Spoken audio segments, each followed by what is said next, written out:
In this episode, I talk with my good friends Chase and Amiee from Tight Loops. They make some of the best fly fishing films on the internet and currently have an incredible series on their YouTube channel called For Wild's Sake.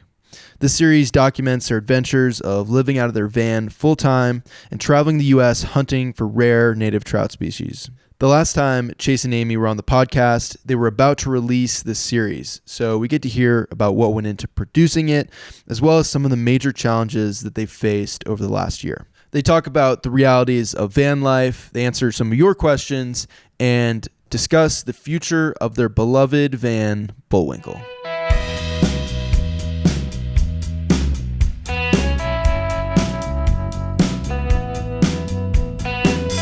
Well, I think we're all rolling. We're back, baby. Yeah, you're back, Round dude. 2. I know. Yeah. It was just about a year ago that we did the last one, I think. Yeah, I think Yeah, probably it was almost to the day. Yeah. I think it was in May, but yeah. Yeah. Basically to the day. Yeah, and I lived in North Carolina at the time. Yeah, you did. Now we're out here in Utah. We should preface this with, this was not planned until like last night. Yeah. I had no idea you guys were even in Utah, and I think you texted me, and you're like, hey, we're down in Spanish Fork, coming up to Salt Lake tomorrow. Surprise. You guys have to come by. Yeah. Yeah. Thanks for having us. And you can tell that we still live in our van because I think I'm wearing the exact same clothes I was wearing a year ago. I don't know. Fact check me on that. Watch the clip from before. But I think I'm wearing like the exact same clothes when we hung out last time. Yeah, and I love it. Come in here, grab the Wi-Fi really quick to upload the next episode. Yes. Yeah, that's why we're really here. That's really, yeah. Like, how long is this again? Is it done? Okay, we got to roll. Yeah, but I think this would be a fun way. We didn't really talk much before this. I thought it'd be a fun way to kind of catch up where we left off last year. You guys have obviously had a crazy year with some ups and downs, and so would love to kind of dive in and hear about the year. Especially starting out last year when we left off. You guys were about to release For Wild's Sake, the series, and we were very brief about it, but now it's out in the world. It's kind of been releasing over the last year, so it's certainly been a little bit different than we planned on it being. Yeah, I'd say it's generous to say it's out in the world. A couple of episodes are out in the world. The plan was, which was probably overly ambitious even then, that like I had a couple episodes edited and we were going to release those, and then I kind of thought that I could like edit on the fly quickly enough that like every couple of weeks another episode would come out. Under the best of circumstances, that probably was an ambitious goal, because it just turns out that like the level of research and time that we're putting into the editing and stuff is just, I shouldn't even have like announced a series until like a year's more of editing and I had like all of it done, because there was probably no chance I could actually get it done on the fly. But then also I got really sick, which what happened exactly with that? I know you guys, dude, nobody No one knows. really knows. To this day, nobody knows. It's very mysterious, frustrating. Yeah, seriously, not but I don't know, 2 weeks after we saw you last, I got sick. We went up to Maine for a sort of like commercial work job. We were doing branding content for a fly rod company. We spent a week in the Maine woods at this remote cabin with a pretty strenuous schedule. We were working, whatever. Sunrise. 5:30 to 11 Yeah, sunrise PM to every like, day. 10 or 11 at night with beers around the campfire, like every day. Lots of like hiking through the woods, heavy camera equipment, whatever. So, it's just like the type of week that would wear you out anyway. And I was starting to get sick at the end of it. And I first noticed it that like I had a pain in my chest when I was like breathing deeply that was peculiar, It wasn't your typical like, oh, I feel like I'm getting a cold. Yeah. And we were like, well, we've been sitting around a campfire, like you're super run down, like you're probably just getting sick, like the smoke's probably irritated your lungs or whatever, like just like let's just keep an eye on it. Yeah, because I felt otherwise fine, other than the fact that just like I had a pain in my chest when I was breathing, which I thought was really weird. And that kept up for like a week, and then I started to develop a cough, and I was like, well, we should just go to like an urgent care and get checked out. Obviously, like in the COVID era, it's like what everyone's thinking about. I should like at least go get a COVID test. Tested negative for COVID, and the doctor was like, well, you probably just have bronchitis. And they did like x-rays, EKGs, all that kind of stuff. Because obviously like, tightness and pain in your chest is like not something you ever want to feel. So like we try to take it seriously and like go to the doctor. And they're just like, fluids and rest. Bronchitis is viral. So like antibiotics which are generally for bacterial infections, like wouldn't do anything. Like basically just like rest up. And we're like, okay. And that continued for like another week, and then another week, and another week, and the cough's getting worse. And then another week, and now I'm coughing up blood, and then I'm coughing up blood for like a month. And then I'm like, all right, let's go back to the doctor. It's like, ugh. Yeah, and they were basically just said the same thing, like, oh, well, maybe the, bronchitis has become bacterial in some way. Like, here's some antibiotics. Like, take a 10-day course of antibiotics. Nothing happens. I'm still sick. Yeah, like he's starting to feel worse towards the end. 3 more like weeks. If it was anything like bacterial, like the antibiotic should clear it up in 2 days. You should feel better. Yeah, and at this point, like it goes from just like being this disgusting bloody cough, which is frightening. Yeah, it was intense. But it turns into like a really, really intense fatigue, like so intense that like getting up from here to like walk to the kitchen would like put me down for an hour. Yeah, we were super lucky to be in Portland, Maine. And I had a friend there who was living in the city, and she was like, just park out in front of my house. And she worked a night shift at the bridge. So she's a drawbridge operator. And like, he just lay on her couch like all day when she wasn't there. Shout out Andrea. Yeah. Andrea was clutch. Yeah. But like we could take showers.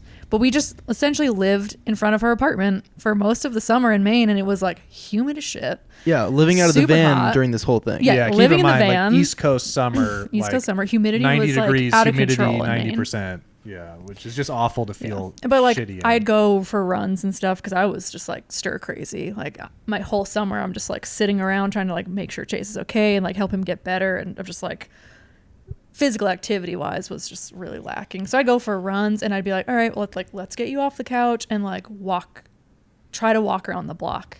And like sometimes like if he'd get on an uphill, like couldn't make it, got to turn around. Like to go from what his like level of physical activity is, like he is like sufferfest, like 10 miles of like uphill at like elevation is like sounds like a good time to him. And so you can't worst. walk around the block. It's just it was super scary.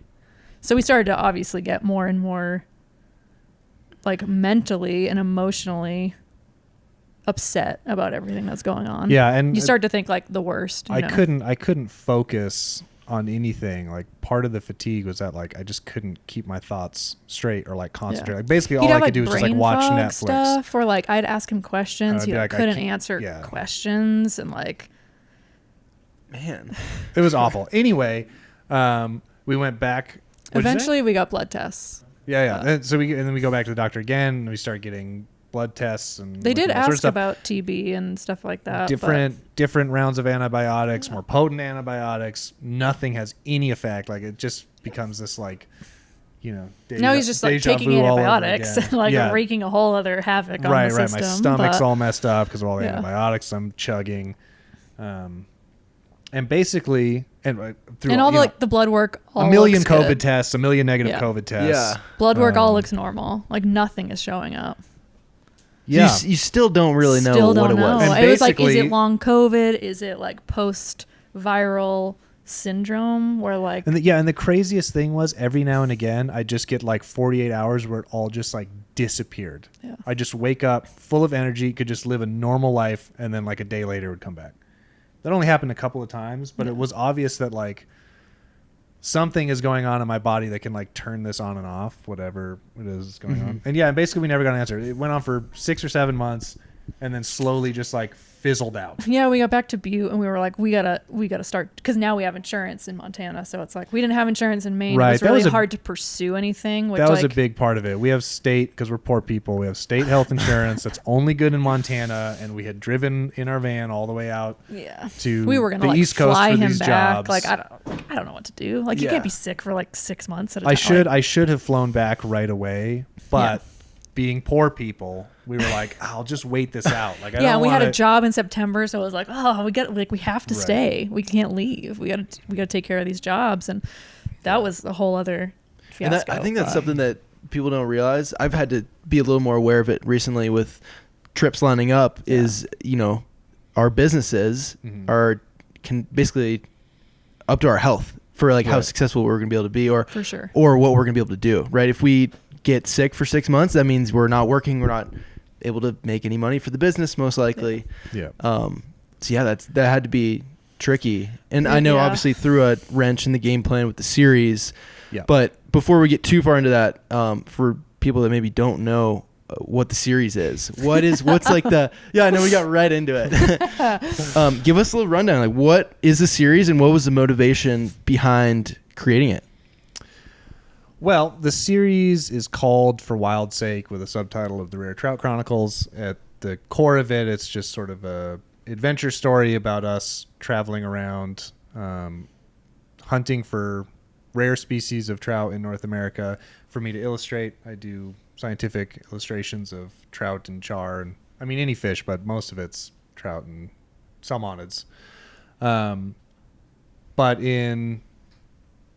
I guess I should say, over years of making fishing films, the fishing has become of less interest to us as filmmakers. I mean, we still love fishing, but in terms of like, there ends up only being so many stories you can tell just around fishing, which is basically like, here's the fish. It's hard to catch the fish. We finally catch the fish. We celebrate.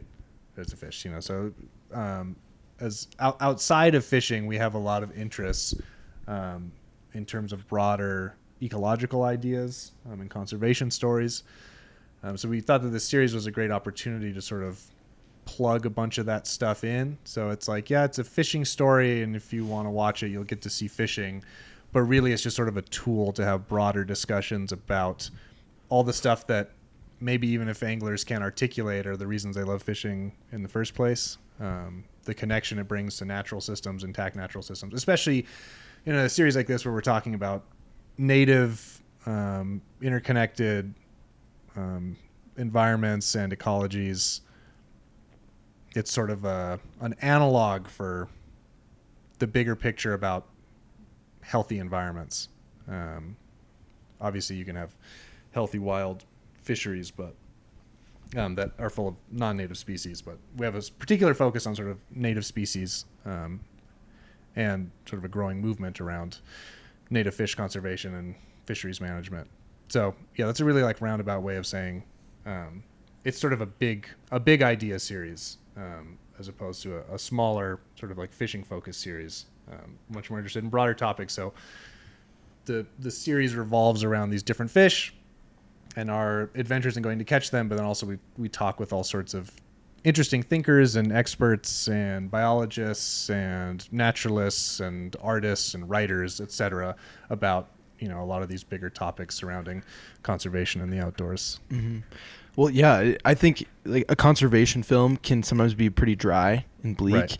And I think you guys have done a really good job with having parts where you do interview biologists or you interview fish and wildlife people, and you get some more of like a historical, educational type of aspect. But then there's also this adventure behind it, and then there's you two as the kind of the characters carrying along this story, which if you look at like you would call it maybe the B side of the story, is you guys living out of your van, right? And that brings up all these other challenges that come up.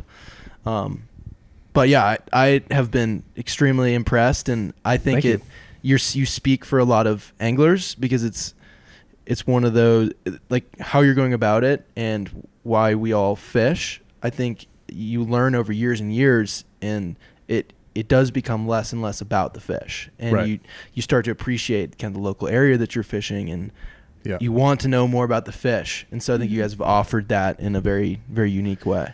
Yeah, and I think also, we're trying to like use the entertaining sides, because you're right, obviously just like history and like waxing poetically about conservation can be pretty boring, especially in an ecosystem like YouTube that has so much like fast-paced entertainment that people have come to expect. We're kind of using that side of it, the sort of adventure side, the living in the van, and the fishing is just like a way to help the medicine go down.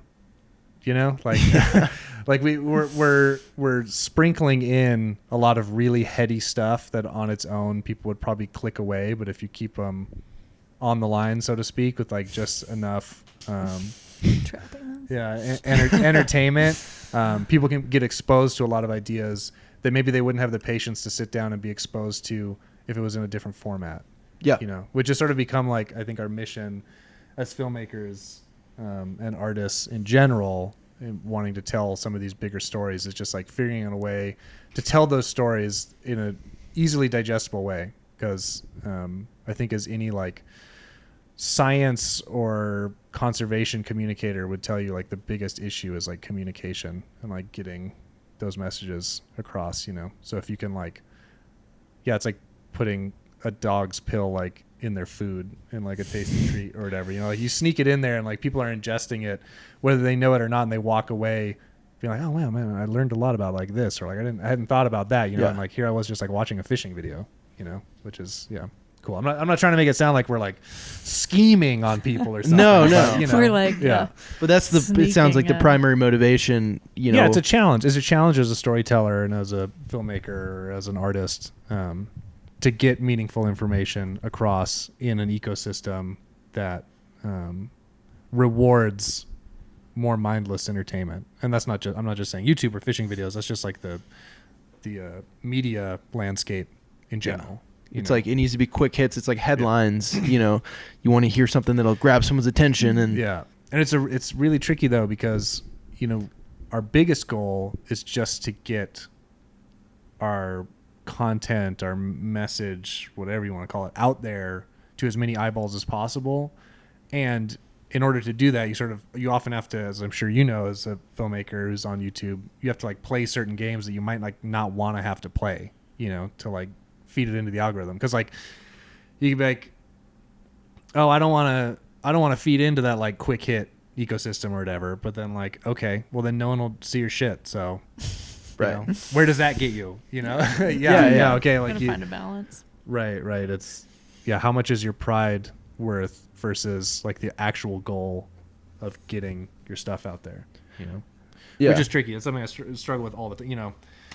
Like our last video, you know, didn't perform as well as like the videos before. And I'm like, oh man, the title and thumbnail, like they're probably going to be a little bit better. How can I make this more clickbaity? You got to rethink. Rethink your life after a bad video. You're like, dang it, what happened? But I know, which is like not what you ever want to be doing as an artist. You know, you just want to like make the work the way you want to make it and put it out. But nowadays, you kind of have to be an artist and a PR person and whatever. And like, the PR side's gross. The way it is. Yeah. Well, it's pretty interesting. Something that you know, we've kind of talked about, and something I've been kind of wrestling with is I feel like there is, as a YouTuber, and I feel like a media company nowadays, you almost have to think as a distributor, right? You have to think about, yes, you're making this content, which is like the artistic part, but then you have to think about how are you distributing it. And one of the things that I've heard it described as is content market fit. So if you picture like a 3 Venn diagram type of deal, it's like, what do you want to make? What does your audience want to see? And what does the platform want to see? Right. And so you're trying to find that kind of that in-between balance, right? So yeah, what do you guys think about that from, you know, there's like the artistic mindset where it's like, I'm just going to work on this until I'm done with it, and then I'm going to release it. I feel like we live somewhere in the, like, I want to make what I want to make. We're overly stubborn. We're much more in the make whatever I want to make. Classic artist. And that's just part of the upbringing, you know, like, went to art school. My life has been focused on like being an artist, just creating the work you want to make. And like, if the work you make is good, people will come to you eventually. Which is all well and good, and like there's the cliche of the starving artist, and that's why the artist is starving, because they refuse to compromise with what the audience may want, you know, and they'll take it to the grave. We're slowly learning, mostly because we decided to be full-time artists, so you have to make compromises. You can't support our lifestyle if we can't be successful. And while we may sleep better at night knowing that like we never compromised our vision, we might not be sleeping where we want to be sleeping. Luckily, it's in a vehicle. Yeah, right. Well, I'm saying we might be out of the vehicle and on the street if we can't figure out a way to like, you know, be successful in what we're doing. And we are being successful in what we're doing, but slower probably than it could be. And that's a conscious decision, you know. And depending on what day you ask me, I'll have a different opinion of it. Introverted artists. But I mean, that's what it is. It's like, you know, right. You're every day you're just constantly trying to figure out your voice or how you want to share your message, and it's never going to be. You're never going to have it figured out. Yeah. Some days I'm like, you know what? I'm perfectly content making just enough to like play as much as we want to play, and work as little as we want to work, and that's enough, Yeah. and then you might catch me the next day and I'm like, Jesus Christ, by the time I'm like 50, I'd like to like own some property somewhere or something. Like I should probably take this a little more seriously, and then the next day I'm back to just being like, screw it, Yeah. I just want to make my little videos, like I don't really care. So that's a constant struggle, but it's been ever since we started doing this, it's been going in the right direction. It's been an Every year upward we're doing the trajectory. best year that we've done.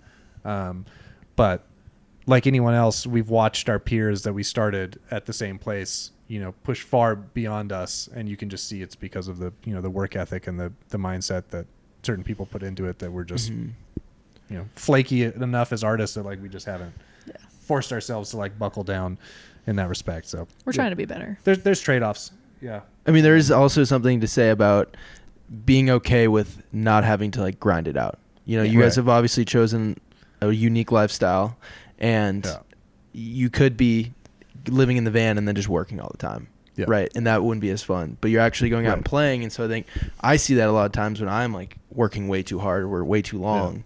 It's like, man, I need to spend more time doing Definitely, that, like for play.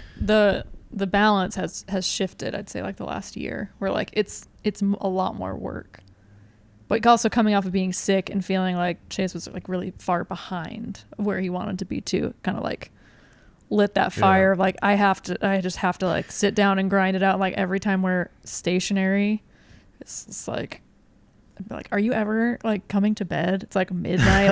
Like you've been working since like 9 a.m. on this series. Like it's just nonstop for him, but he's doing everything himself. All of the video. I shoot some of it when we're out in the field, but all the editing, all the color, sound, it's graphic, intense. like motion it's graphics. Intense. It's intense, like, and this series is it's really nuts. This It's series like, is really, really intense, because anyone who's like followed along with us know that we drop like a film or two a year under normal circumstances, and they're pretty big films. They're like short feature films, and we put a bunch of effort into them. But it's kind of like, you spend 9 months of the year like filming and living and doing whatever, and then like 3 months like editing this thing, and like you put out this one thing a year, and that's like your hour of content that you basically like you created for your time that year. And now with this series, like every single there's already like 4 hours in the first like third of this series that I'm trying to do in 1 year. Like the workload is so much more than it has been in the past, and my workflow hasn't changed at all. So like easily like each of these episodes is like 2 months of work, and I'm like, it's gonna be a 16 episode series. It's so much work. But this series is a little unique. I think we've already learned the lesson that like if we do another series like this, which seemed like a great idea, like this will be more content, as opposed to like a handful of films, like making an episodic series. If we do another one or a second season of this or whatever in the future, something's going to have to change. We're going to have to hire editors. We're going to have to bring other people in, because I can't do it all myself. But we're so singular in the vision of how we wanted this to be, and it's so specific, aesthetically specific to this like world that I've developed for this series, that I can't really hand it off. I can't even do anything to help. I can't even do anything to help. I can't hand it off to anyone. What can I do? And I've started literally nothing. Right. And I've started the series, and it all looks a certain way and is made a certain way. I'm not going to pivot 6 episodes in and have it change through the rest. But it's also like his story in his head and how he wants it all to be. So I'm going to see it through and finish this season if it kills me, and then going forward we'll probably do something different. But that's the way you learn lessons. But I mean, it's been incredibly gratifying. I'm really, really proud of how the series is shaping up. But it's tipped the tables from like working just enough to like play as much as I want to like playing just as small amount to like have enough time to like work on it, which isn't the right balance. And that's a real similar balance we were talking about earlier before the podcast about our van. And we've been living full time in this van for 2.5 years now. We've owned it for 7 and done summers in it before that. But the idea of like living in your van full time is to like give you freedom to travel and do the things you want to do. and this van is such an old piece of shit, and we spend so much time working on the van now, or The broken balance down, is out of whack. now the only thing holding us back from true freedom is the vehicle. Yeah, is the vehicle Right. itself. You know, like And that was like so the much more- realization we had, and Right. it's been a hard pill to swallow. This but- symbol of freedom of like the Volkswagen van is like the Yeah. biggest shackles that we have in our lives right now. You know, and just like so- the ambient stress level of like, when are we going to break down next? Yeah. Because you know it's coming. with everything, it's another trade-off. I mean, it's been super cool, like learning to be like a full-blown mechanic and being able to Yeah. like do anything, you know, whatever. 7 years ago, we weren't dropping transmissions and pulling motors and Yeah, doing in all our sorts of friends stuff like back that, alleyway. which is really cool. You learn a lot of life skills and how to manage all sorts of stuff, but it gets old like anything. You don't Yeah, want to the do it balance forever. is just out of whack when it was here and there, and it was sustainable and it felt okay. But now it's gotten to a point where we can literally feel it holding us back from taking on certain jobs, from traveling more, from all of it. It's starting to hold us back in a lot of ways. So Yeah, so this is a hot take. Wildfly exclusive. We're not getting off the road. We're just going to continue to travel and do exactly what we're doing. We're probably going to be looking at getting a different vehicle in the next year. I'm sure it'll take like a year to get that sorted out, but looking for something a little bit more reliable than Old Faithful. Yeah. The Well, Volkswagen, the 40-year-old Volkswagen van. Has your, mindset shifted on the longevity of this lifestyle, and like, where are you guys sitting now? Yeah, I think when we got on the road, the idea was like, we'll do this for a few years and we're going to save money and we want to buy land in Montana. That was always the goal, like before we got on the road, because Chase's family is from Montana. We knew we wanted to be out there. COVID happened. All that started to feel a little bit less attainable. The market obviously went crazy. And I think we just realized like there's still we've been on the road for 2.5 years, and I feel like we've like barely scratched the surface. We want to do international travel as well. And I guess we're saving money, but it feels like we're not really that close to being able to buy the land that we want to buy. But we're at a breaking point with the van, and like I said, like there's no plan B really. So sustainability wise, like longevity, like I think the switch has to happen, because our obviously like health is really important, as you were saying. Like it is the difference between us being able to do what we want with our work and not. But the stress level that we live with in the van, because it's not a full camper, it's a weekender. It doesn't have a stove. It doesn't have a sink. It doesn't have cabinets. It's just not really the right space to actually be living in for Chase and I. Like you can make anything work. I feel like 2.5 years. I mean, it's almost 3 years at this point, I guess, but we've given it like a real fair shake at this point, and we've tried to make it work, and we've made the best of it. But there's so many things that are just hindering progress and growth for us that like something's got to give at this point. So yeah, I mean, we're saving money, but now probably all that money will just go into like whatever the rig change. Now we're essentially buying a house, a bigger house on wheels. Bigger house So it will not be cheap. Talk about like a classic sob story, but just since the housing market exploded during the pandemic and still now, what was once within our price range to like someday own land or property has now just become so out of reach. And we're pretty adamant about like staying as clear of debt as we can. I am came unfortunately like a few weeks away from paying off my student loan, and we will be 100% debt free, and we are about to jump in like head first into the most debt either of us have ever had, which literally makes me sick to my stomach. But well, congrats on the student loans. That has to feel good. I have like $2,000 left on my student loan. It's almost gone. I've been paying it since 2007. And so I mean, obviously, anyone who gets approved can go buy a house. You just have to take out a giant loan. We're not really trying to do that. So the time being, living on the road is like the best compromise, because we spend a bunch on parts and maintenance on our van, but for the most part, like you buy a vehicle and then you're good. You're done with all your, you got your cell phone bill and that's it or whatever. So yeah, I don't think there's any immediate plans to come off the road. If things were different, if things were a little more affordable and we'd saved a little bit more money, like maybe we'd be looking at buying property and like settling down. But I don't know. We just enjoy traveling so much. Yeah. There's like, we've still never been to Yosemite, which is like crazy, yeah. right? Like there's so much that we haven't seen, and there's so much of Canada, Mexico. We'd love to go international at some point. So yeah, it's been eye-opening too since getting on the road. We just spent a bunch of time traveling with friends who have also been living on the road.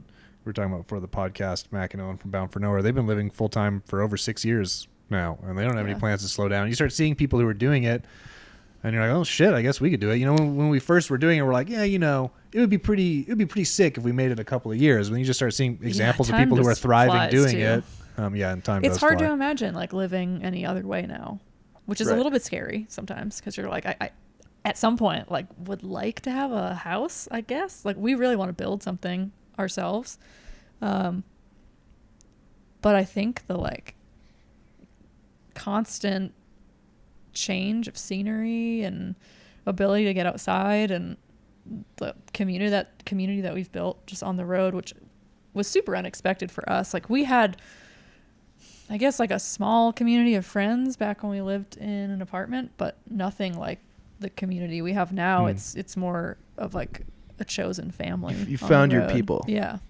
So it just keeps growing and getting better and better, I feel like. Well, it's interesting too. Like, I don't want to speak for Amy, but certainly for me, I have a tendency to like settle if I'm still. Like, it's very easy for me to like fall into a routine of just like sitting around not doing shit, which I don't like to admit, but certainly like being in a house, and especially since like we don't have like 9-to-5 jobs where you're like forced to get out and do stuff, where you're just kind of like working for yourself, puttering around. Like, it's spend like every it's very easy hour working. It's by very accident. Yeah, it's very it's very easy to just get sort of like lost and be like, wow, where did the last like 3 or 4 months go? I've just been like sitting around like fiddling on my computer. So being forced, maybe force isn't the right word, but constantly being out and in new places doing new stuff just like keeps you motivated to stay motivated. That might not be a problem for most people, but certainly I noticed for myself. So I'm really happy just out doing stuff, even if the stuff isn't like traditionally productive, where that's the part of just like trying to balance our lives where we're playing more than we're working. I think there's a tendency for people to feel like they have to be doing something productive, but like just going for a hike for no reason feels productive to me. It's just the way I'd like rather spend my life. It's hard to like. There's not a I don't know. Like, it's hard to value that, right? Or right. I don't know what the word is, but there's no dollar amount, right? On like going out for a hike or going for a walk. Like you guys were saying, I've got this park now right outside, and running has been a big escape for me. And it's like clears your head, right? And going out fishing. What a day like that actually might be more productive for you to go out and fish, clear your mind, deal with the problem that you're working through, and then come back to the editing table. Boom, it comes together. Instead of like, there's so many days where I'm sitting there in front of the screen. You probably do the same you're thing. Trying to make it Nothing is coming together. And you sit there the whole day. You're like, I didn't get anything done. I would have rather been fishing. Yeah, but I feel like the constant exploring and being on the road, it's almost very similar to kind of our motivation with fly fishing. I think for most people is you want to see a new place. You want to go hike a little bit further, right, that you've never been to and check it out. And I bet it's the same with on the road. You want to go. There's a million places you could see out here. Yeah, it's every time we get back on the road and go to a new place, there's obviously like the excitement of seeing a new place, and then there's the excitement of returning to new places, or well, not new anymore, but places that we've learned to love and discovered or have been shown and shared special memories. Like there's just, I don't know, there's a lot going on that all comes together and makes it pretty special. Yeah. So I'm always telling all of our friends, we're all going to die. you're gonna die, you're gonna die, you're gonna die, you're gonna die, you're gonna die, you're gonna die, or I'm gonna be dead. And my biggest fear is, I don't know this for sure because I haven't gotten there yet, but I have a feeling that when I get there on my deathbed, I'm gonna be a bummer if I'm full of regrets of things that like I never went and did that I wanted to do. So yeah, just trying to jam as much in as possible. Yeah, well, you guys certainly are getting after it. Yeah, It's got to be pretty. I'm just curious how this is for you, because when I go on a trip, like I just went on a saltwater trip in the Caribbean, and then I get to come back and I have a home base where I'm at. But you guys go somewhere and your home base is just on the road. So how is that? Like, do you guys miss kind of that trip back home and being back home and settling in, or how's it been? It's hard to really know if like the word for it would be that I miss it. I think it certainly adds a level of complication, especially with like the stuff that we like to do, because the gear is kind of an issue. Like obviously our van is super overloaded. We have a million different hobbies going on. We got it all stuffed in there, and it certainly makes the storage situation kind of tricky. Certainly, like flying anywhere becomes more of an issue when you have to leave the vehicle, and we live with our cat. So there's a lot more logistical stuff that goes into it. Like we have a ton of travel this summer. Most of it does not involve the van and is international. And like we have to figure out, like, is the cat going to the East Coast to stay with my parents? Is it staying with Chase's parents in Montana? Like, where are we going to send him? Because he's got to be with someone that I trust, because I'm a crazy cat mom. And he's 15. So it's just like, wow. Yeah. So logistically, it certainly presents complexities and things that I think, like Chase and I every once in a while will be like, oh man, like wouldn't it be so cool if we just had a garage somewhere? Like that's really all I want. I just want a garage where I can store all my gear. Like that would be the best. And just have it all organized and be able to walk in and be like, that's what I want. That's what I want. Pack this stuff. It's easy. But I think we've gotten pretty used to it. Yeah. I'm gonna come in with a hard no. I don't miss it. Maybe I miss it like a little bit more than he does. Yeah. I mean, I am a very like organized person. So like I said, the chaos in the van sometimes mentally takes a toll on me, which is a big part of like new rig shopping and being like, we could have cabinets. That's pretty cool. Yeah. Storage organization makes my brain feel better. So yeah, I'm way more of a dirtbag. He's unaffected by literally everything. I always tell people this story that like before I met Amiee, and before we had our van, I had a Volkswagen Cabriolet, which is like same era as our van, but like a little convertible, a little like hatchback convertible. And like I decided I wanted to like fish in Montana all summer, and I just like drove that thing out. And like all I brought was like I don't even think I had shorts. I had to buy the shorts like at Walmart when I got to Montana to like wet wade in. So I had like one pair of pants, my shirt, and like a towel. And I used the towel as a blanket. And I just sat in the driver's seat, slept in the driver's seat like with the seat reclined. Like gas station sandwiches. With a towel, like in Montana where it's like, whatever, like 38 degrees at night, just like shivering with a towel. Yeah. And I had like $500 that I'd saved up and just like stretched it to the whole summer until I just like overdrafted my account by another $500 and then just like limped back home to the East Coast. And I was like happy as a clam. Yeah, I can attest to this. Yeah. It makes him the most happy. Like if he can suffer a little bit while doing something he loves, even better. No, that is awesome though. Yeah, but anyway, about like the missing, like having a steady place to come back to. I would have thought that I would, because again, I very easily fall into a routine, but now having like not had that for years, I can confidently say like, no, I don't really miss it. Yeah, like I said, people are adaptable. Like if we start doing it, we're like sometimes the van's breaking down. We happen to be in a place where like we've got friends or whatever, and we get like stuck hanging around their house for a couple of months while we're like working on the van or getting parts or whatever. Yeah. You start to fall into the routine. You start to appreciate that stuff. Like as soon as we're just back on the road, doing the road thing, crazy. I don't look back at all. I mean, we were in California for 2 months at least, most recently with our transmission issues, and at first you're like, oh, this is so cool. We got a place to park the van. Like the cat's taken care of. It's nice and cool here. Cause like the weather's always, hot topic of like, how hot's it going to be? Is the cat going to bake in the van? Like we have to have all these things taken care of for him. So like he's safe. We're safe. The van's safe. We're taking care of our stuff. There's awesome restaurants everywhere. And, for the first few weeks, you're like, this is pretty cool. Like we have a space we can work out in. Like I can go for a run and we go for walks. But very quickly, it totally switches to where you just feel kind of trapped by it. Yeah. And we just start planning the next things. And then when like the plan starts to shift because the part's not coming in on time or we found a new problem, it makes you even more anxious because you're like, I need to get out. Like I can't do this anymore. And it's a weird feeling because obviously didn't have that before. Yeah. One thing I definitely miss though is like the ability to plan big trips that don't just revolve around like general vehicle travel.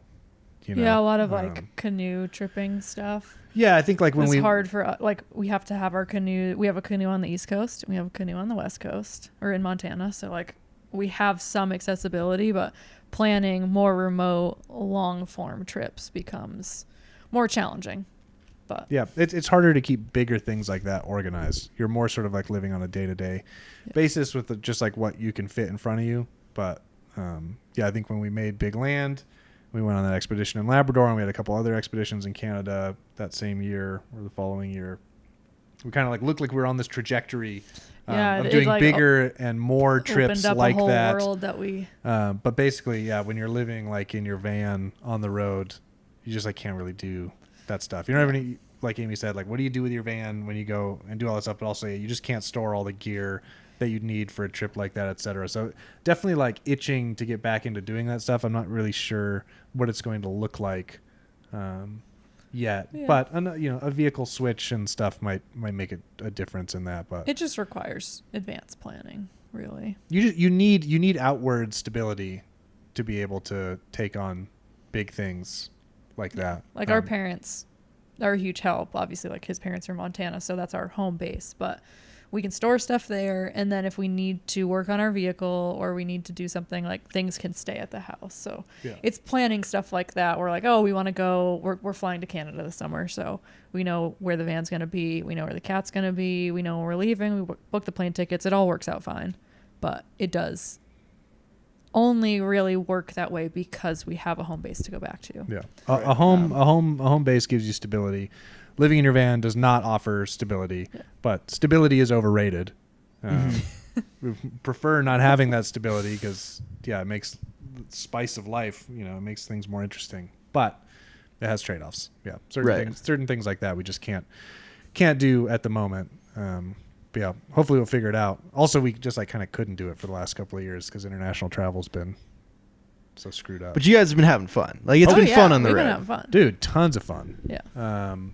If we weren't having fun, I would not be buying a vehicle. Yeah. To like continue to not have fun. Yeah, it's been great. I think for me, I don't want to speak for Chase, but I've felt an immense amount of personal growth in the last few years from being out on the road, experiencing different things, learning to be uncomfortable and to deal with it and to work through it, and figuring out things that bother me and how to communicate them in a small space. It's been like a huge test of our relationship in a lot of ways. Like not like it's been bad, but I think it's taught us how to communicate even better than we were before. Yeah. Because when you live in a space that I don't even know how big that is, it's like 5 feet by like 6 feet. I don't know. Yeah. The floor space is very similar to this alleyway. You have to be able to communicate. Like, I need to go for a walk, or like, I need you to go for a walk because I need to be alone in my home right now. It's challenging, but it's good. Yeah. I mean, it's important for everyone to understand this is like by design. We're doing this. We're not we're forced not into complaining about it, being like, woe is me. It's definitely... Yeah, we're living in our van on purpose because it's what we want to be doing. Everyone's like, you guys are living the dream. Like, most days, yes. There's a delicate balance, but I cannot complain. Yeah. I would never want to be doing anything other than what I'm doing. Like, we are so incredibly lucky to get to do what we do. If you don't believe me how rad it is, watch our series. It shows it. Yeah, no, it's sweet. And I think what I've really enjoyed with the new series is... I feel like in Big Land, it was very voiceover heavy. Mm-hmm. And I know you obviously had some mic issues during the whole shooting process, but I feel like you've implemented more like elements that maybe humanize you guys a little bit more and get to know you, and you feel like you're there. Like, simple things like cooking right outside the van and goofy little things. I think I've really appreciated those little moments because I think it feels relatable and it feels like you're there. And so Thanks. I've really enjoyed that. And was that by design or? Oh, totally. Yeah. We're always growing as artists and filmmakers. Like we were talking about when we first got here, you look back at your old work and you cringe. That's a good thing. It just shows that like you're growing, that the stuff that you thought was the best a couple of years ago, you're looking at it like, oh my gosh, that was not the best. I'm so much better at doing this now. And yeah, one of the things definitely we've learned to be better as filmmakers is to do that kind of stuff, to like humanize ourselves more, add a little bit more personality back in. Definitely like a conscious effort. I think as like creative introverts, especially Chase, he's much more introverted than me. It's always been a little bit of a challenge to want to share more of who we are in a more personal way, especially through like social media, but trying to make a little bit more of an effort because like the community that we have through social media is pretty special and everyone has just been super supportive, and we want to be able to give something back to and connect with people. And the more people we meet on the road and the more people that come up to us and they're like, I watched your films, or we met someone the other day who was like, do you guys have a YouTube? Like, I've never met a YouTube person in the flesh. It was just like, it's cool to meet people and to develop these relationships, and it's something we want to nurture as we go forward too, and just be a little bit more, maybe more so me than you. I don't know. Be a little bit more open about who we are and what we're into. And I think also as a female, like wanting to connect with other females in the outdoor space and be someone that they can identify with in some way. Yeah, I mean, life is full of fun and camaraderie, and like I don't know, if your life isn't, you're doing it wrong. But normally, life is full of that kind of stuff. But as sort of like shy or introverted people, it's often hard to share that stuff on camera, even if it's happening normally in life. But we're huge admirers of people whose work does show that. I mean, I think it's one of the things that makes Wildfly videos so great is the dynamic between you and the boys. You know what I mean? Mm-hmm. It's not the only reason I come to watch the films, but it's certainly a huge part of why I watch the films, is just to like feel like you're there with a bunch of good friends hanging out, sharing an adventure. So there's definitely making an effort to try and keep that or bring that to our own videos too, because it doesn't come naturally, for sure. Like I'm far more comfortable just like filming birds.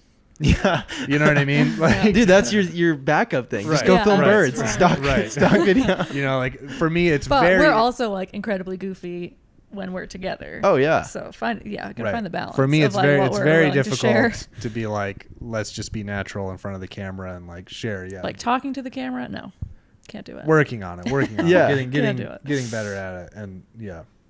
Yeah, like I said, it's just part of growing as a filmmaker. Because probably if you asked me like 5 years ago, I'd be like, no, that shit's dumb. Like I'll never vlog. Yeah, I don't need to do that. It doesn't serve any purpose. It's not what I do. But yeah, you get a little bit more time making stuff and viewing the reaction to it, and then maybe you try something a little bit new and you see, ooh, it's a different reaction. Maybe I like that reaction. Yeah. Maybe I need to incorporate that a little bit more into the work.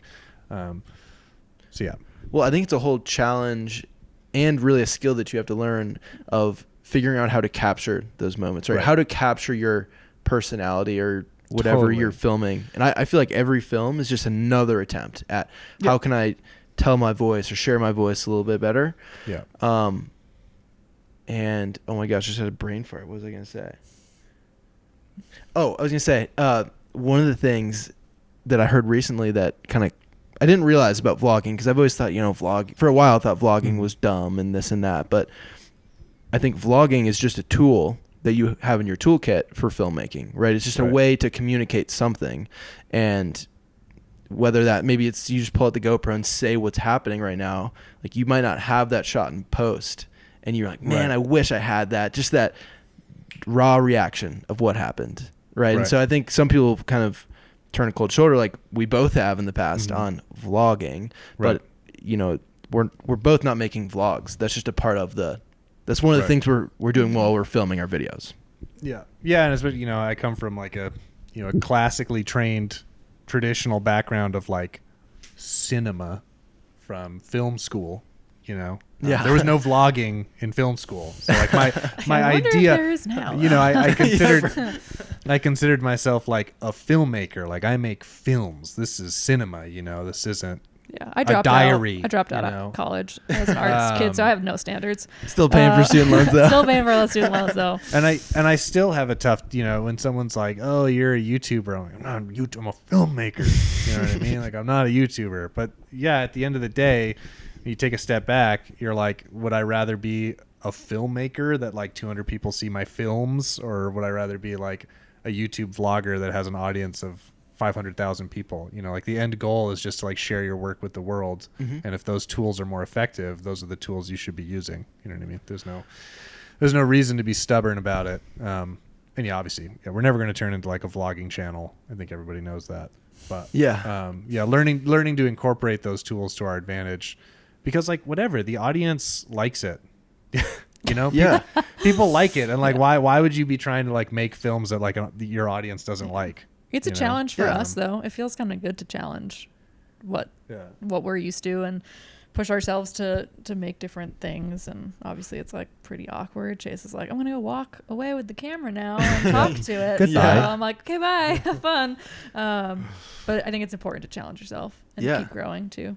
Well, something that I think you guys maybe I don't know if you think about this or not, but I feel like a lot of people just want to have the most followers. They want to have the most views, right? And people often think about just the width of their audience, but I don't think people often forget maybe about the depth.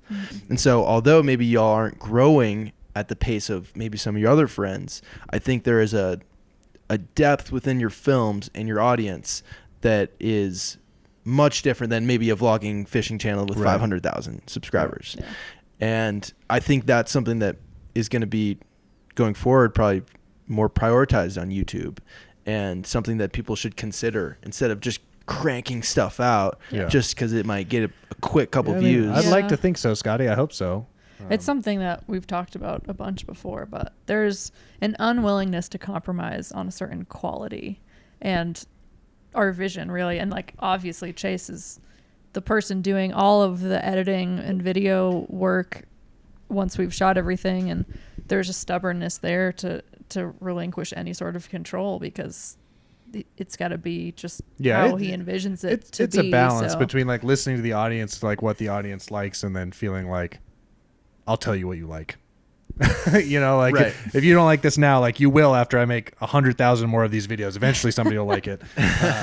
You know, I'd like to think that there's a depth to the audience. But again, at the end of the day, especially when we're making films that we're hoping to reach a large audience with a message we feel is important for a large audience, like the numbers do matter. You know, I mean, I'm so grateful for like the audience that we do have, but also like, I don't want to, I want to be growing and reaching new people, especially people who like wouldn't normally be our audience, you know, just because I feel like some of the messages in the films are just like, worth hearing. I'm almost like more interested in getting them into the ears of people of like non-fishing folks. Right. Not to say that like not trying to like shit on the alienate our base or like our core audience, you know, but a lot of this stuff most of those people understand the importance, and like, I don't feel like I need live to in that world in a lot of ways. I don't feel like I need to spend my time convincing anglers that fish are cool. Anglers already love fish. Or like you know native what I mean? fish are worth protecting. There's tons of people who like never even give a second thought to fish, and obviously like we're fish people, we're obsessed with fish. So how do I reach the people who like didn't even know there's a difference between native or non-native fish, or healthy fisheries or unhealthy fisheries, et cetera, you know, which is the challenge. Well, but that's the great thing about YouTube is like you can, anybody, any 12-year-old kid with a cell phone can like make a video and post it. And if it's the right content, 1 million people could see it in 48 hours, you know, which is like the exciting part about making videos and posting them to YouTube. It's funny. I got an email yesterday from a guy who was like, "Oh man, I love your channel. And like, you don't get nearly the views you deserve. And like, I'm also a filmmaker. And like, I'm trying to figure out like what other platform I could be on. Like, I'm thinking about certain platforms like a paywall where someone has to pay like a certain amount of money, like a month to watch any of your videos. Like, what do you guys think about that stuff?" And I was just like, dude, there is nothing better than YouTube. Nothing is even close. Nothing is even like remotely close to the audience. Like everything else pales in comparison. It's such an amazing platform. It's free for you. It's free for the viewer. Anybody can upload to it. The entire world is watching. Like, how could you ever ask for anything else? Oh, yeah. Yeah. I mean, there's people literally creating massive businesses through their YouTube channel. I mean, there's Wildfly. Wildfly. taking over the world. Yeah. And but it's hard for a lot of the outdoors people and fly fishermen. Like fly fishing YouTube is such a small niche that often if you just look at fishing and fly fishing YouTube, you aren't seeing what the opportunities are out there. And so I think a lot of traditional filmmakers, they just see the YouTube from the outside and they haven't clicked upload. They don't know what the stress is of like, is this video going to do well? You know, Right. what's going to happen with this film? But yeah, I was like, I said to this person who, if you who sent me this email are listening to this, I'm not trying to shit on you. It was a great question. I was happy to have the discussion with you. But I was like, we started making films before the YouTube era. Like I used to make videos and premiere them in person to like 80 people who would watch it on like a projected screen. And then I'd like try and hawk my burned DVDs and sell like 20 more of those. And like, that was it. Like 100 people, like that's how many people got to see your film. And like, that was a huge success. So like, yeah, I'm sitting over here like stressing over the fact like, oh man, this video only got like 10,000 views. Only, And it's like, dude, that would have been unfathomable so 10 years ago. The idea that like 10,000 people could see one of my films, you know? So yeah, it's an amazing time and like space to be working in as a filmmaker. And I'm really grateful for it. And I'm trying to like learn to embrace it more because obviously old habits die hard. Like I said, I came from this world of like, I don't know, some sort of like idea of like self-respect as a filmmaker. Like you don't stoop to the level, like you shouldn't exist in the same ecosystem as like some 12-year-old kid with a cell phone who's like making TikTok videos or whatever. But like, yeah, it's just as valid as anything else. And like, we're all lucky to be able to benefit from like the ecosystem that's been built around it. Because yeah, at the end of the day, you just like, as a creator, the biggest goal is just to like have your work seen. Yeah. And you have this incredible opportunity. And that's like the ego at work, right? It's like the ego hates change, right? And we all deal with it. And so it's like figuring out how to embrace it. And I'm really excited though that you guys have made a huge push and like have definitely prioritized the YouTube. And it sounds like you're, you know, learning and making plans, and you're obviously putting out really good content. Thanks. And something that you guys recently just launched was a Patreon. Which is something that we've kind of been throwing around the idea for a while and trying to figure it out. But how did you guys come to the decision to do that? And what does that look like from like, what is the audience going to get? And how are you guys going to run that Patreon? I feel like it's something that we talked about for quite a while. Yeah. Well, you know, we have done crowdfunding on specific projects in the past. Yeah, through like Kickstarter. Like Big Land, like we talked about in the last one. Yeah, Big and Land like and Journey On. Those, yeah. Which I think we mentioned especially in the for last Big Land, one. like, it's the only reason why that film could happen. Right. And I think we mentioned in the last one, it's like, it's got pros and cons. Obviously, the pro is like this incredible ecosystem where like fans can fund work and you're able to create work you want to make that you wouldn't otherwise be able to make. Investors who otherwise you may never find, and they just, But then it comes with this like social downside where you've got a bunch of eyes on you being like, oh, these people looking for handouts or charity, or, you know, it's a very vulnerable place to put yourself in to like ask strangers for money to create work. So I think there was a lot of hesitation coming into Patreon, being like, wow, we don't even have like a specific project in mind. Like now we're just like asking people to just like fund us, do whatever, you know, like, hey, you want to just pay for us, like do whatever we feel like doing, you know, like no promises. So yeah, I think that took a long time to just sort of, we've been throwing around the idea for like 2 years, you know, and just like couldn't quite pull the trigger on it. But I think, working on this series and just like how tough it's been, I think we realized it was time to just like stop feeling so shameful about it. Just Plus, ask for help. People are going to complain. People that aren't going to be a part of it are just going to complain, and that's just going to be a thing no matter what. But I think your true fans are going to want to. Yeah, I feel like we haven't received any complaints yet.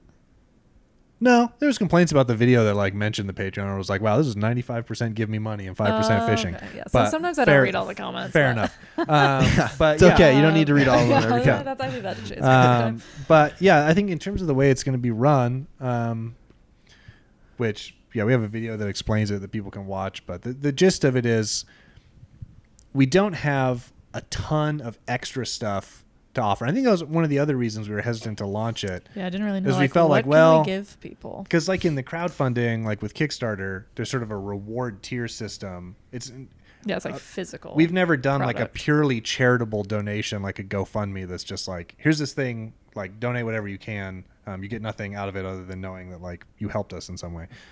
Everything we've done in the past that used crowdfunding, we offer something in return. It's almost more like a sales ecosystem of some kind, where like, we don't have cash, but we have other services we can offer if you bring cash in. So we felt like if we were going to launch a Patreon, we better have like good stuff to offer, because we value our money and the time it takes to make money. So we value other people's money and the time it takes them to make money. So we don't take it lightly. We're not flippant about people giving us their hard-earned money. So we felt like we really had to have like a lot to give in return.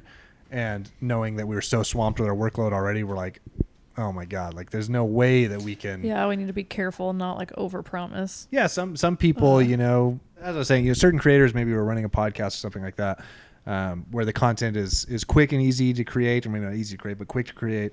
They're like, oh, we offer like 3 extra podcasts a week or whatever, and I was like, we don't have extra videos. We're barely getting the videos we're getting out.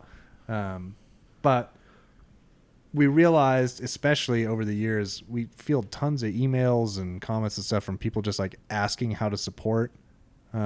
People looking for more merch, looking for whatever. And again, like we're just so focused on our videos, like we haven't really like given the merch a fair shake or whatever. So we don't have don't have a great way for people to support other than I got just my hat in there. other than just like, like and subscribe or whatever, which is great. That stuff, super important. It makes a huge difference in the growth of our channel and our ability to do what we do. But on a nuts and bolts basis, it doesn't help free us up from having to do other paid work, which comes at the expense of the work we do for the channel. The series has sponsors, which have given us money, but the amount of money they have given us is nowhere near what it would cost to have Chase actually. Right. Like the payment is not anything close to the amount of hours he has put into and the series, and it is not even close to being done. So and we've been working on it for 2 years. So even if it was enough 2 years ago, how long can you hold on to money for 2 years? You work at a financial deficit for a lot of these projects. Anyway, circling back around here, we realize that like there are people who want to support, and we should give them an avenue to support if they want to support, and we shouldn't be too hard on ourselves about like having enough to give them or whatever. People who are looking for more in return, we're very upfront that like we can't offer much. We offer early access to our videos, some discount codes for what little we do sell on our website. We offered like sort of a an exclusive community there where we have discussions more directly with our patrons, talking about everyday stuff, behind the scenes stuff that wouldn't be on our channel or other platforms. Like behind the scenes, it's almost like a Discord. It's a way actually happening. It's a way for lives people to be now. closer to us and closer to the work. There's some perks there too. But really, it's just a way for the people who are really interested in sporting. And there are people have showed up already, and we can't thank everyone enough who's there. And if you likewise want to support and you like our work, you like our videos, and you're sad about how not often those videos come out. A lot of the reason for that, one, it just takes a long time to make, but also, we have to spend a lot of time because they aren't making us much money. And everybody needs money to survive, even if you live in your car. We have especially with these gas especially prices. Y'all been down in California too. So we were like, we need to get out of California so we can afford the gas. So if people want to see more stuff, we can spend less time doing other paid work, which is not going to show up on our channel or be as fun to do. Yeah. If people help support the channel directly. No obligation, but we're happy to listeners, see everyone was there. Please go check out their Patreon and consider supporting. We'll leave a link down below for people if they want to go check it out. And, I think something with the Patreon is it'll probably evolve. Totally. Maybe at For some sure. point you guys are able to offer exclusive videos on Patreon, or maybe some sort of podcast type of like format. But I think for now it's maybe an early way in. Exclusive for people. drop. The start of the Tight Loops Fly podcast. Oh, No. Out of the van. You guys would have the sickest setup. And you probably spend so much time hanging out around the van too. Yeah, there might be some. There may end up being some interesting stuff. I've conducted. You do Q&As, like live Q&A.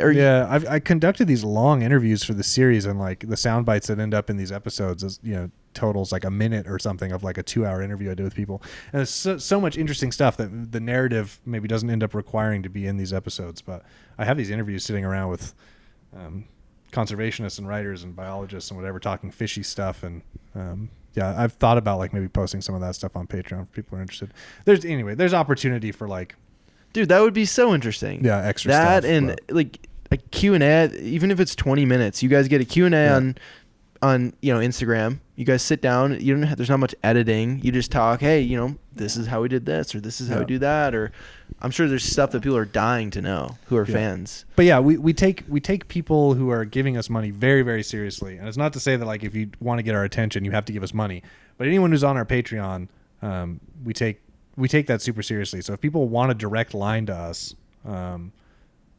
joining our Patreon would be a good way to do it, because we're checking it very frequently and communicating with the patrons there all the time. Whereas, like anyone with any sort of social media presence, if you're just like DMing us and hoping to get a response, there's just so much stuff to go through. And we have to prioritize stuff. And definitely high priority is like people who are spending money to support us. That's like a top priority. You can't always be available to answer, because if you're doing that, you're not working on your videos. Right. But if you pay me to be available, I will be available. You got a calendar, Chase's time slots, 30-minute time slots. It also sounds like Wildfly's going to start a Patreon, so look out for that. That's we'll see. We're working on something. Hopefully, my issue with Patreon, or I guess the holdup is I don't want it to take away from the YouTube channel. Right. So if we do launch it, right, I want it to be extra stuff, or like something that's maybe exclusive to Patreon members.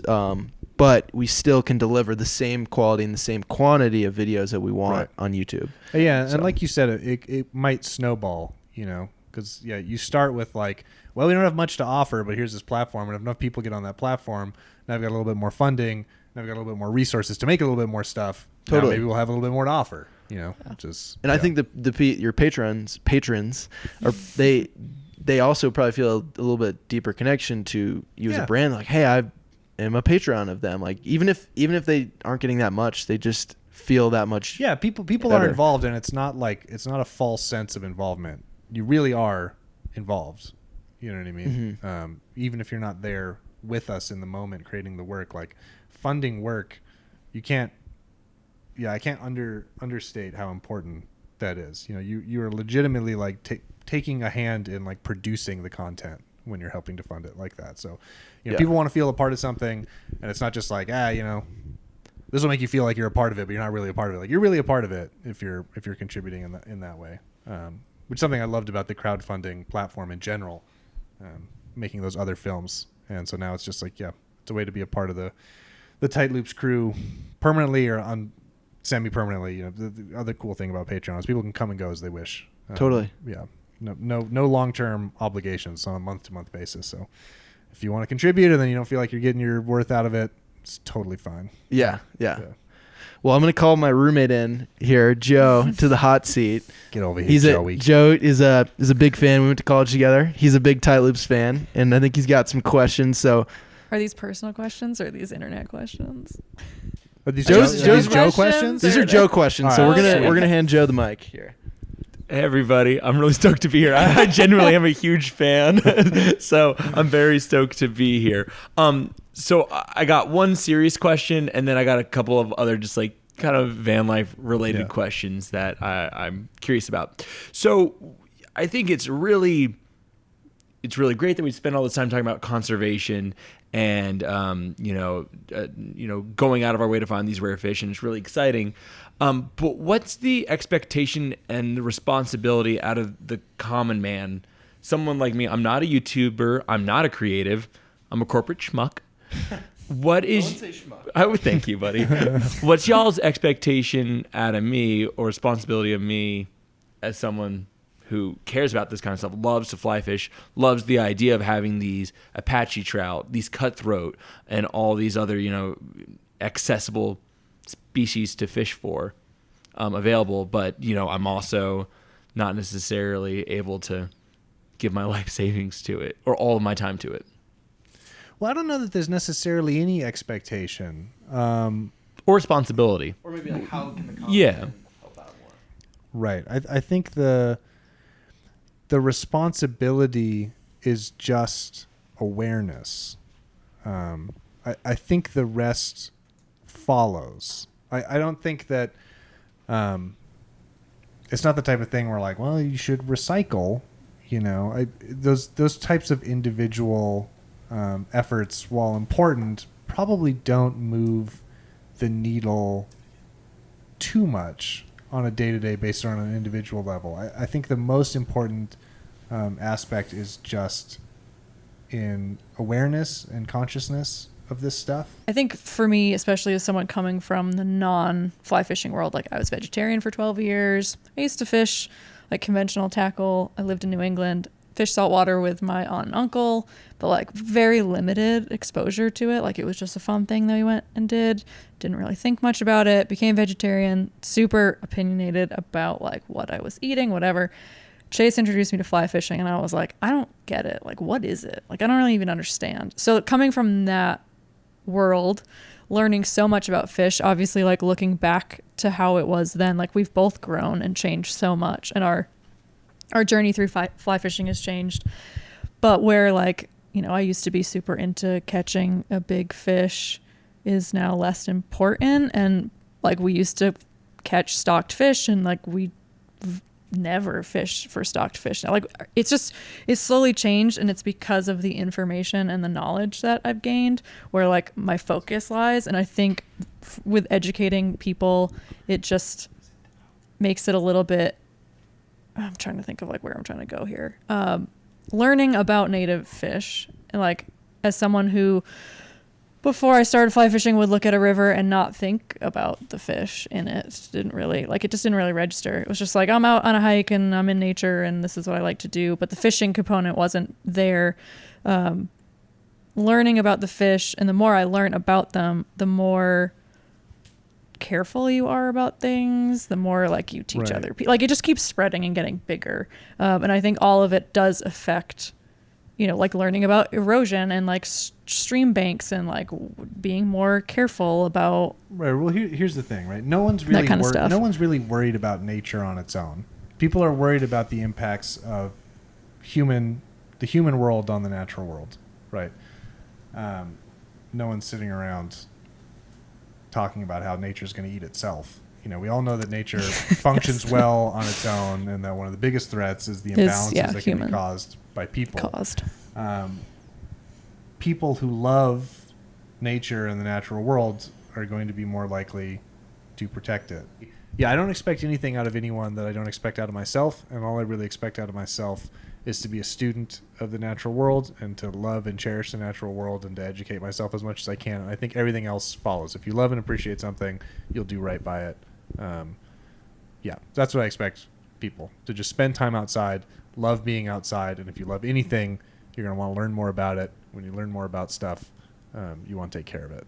So that's it. I mean, that's at the end of the day. I feel like the driving force behind most of the stuff, like most of the videos I'm putting out, or all of the videos I'm putting out, is the same thing, right? Yeah. You're trying to get other people into this amazing sport because it leads to so many amazing opportunities, but then also it leads to you learning about the environment and caring for the environment. And there's no way to, I don't know, fake that. Right. And all those opportunities come from having a healthy planet, healthy ecosystems, healthy natural systems.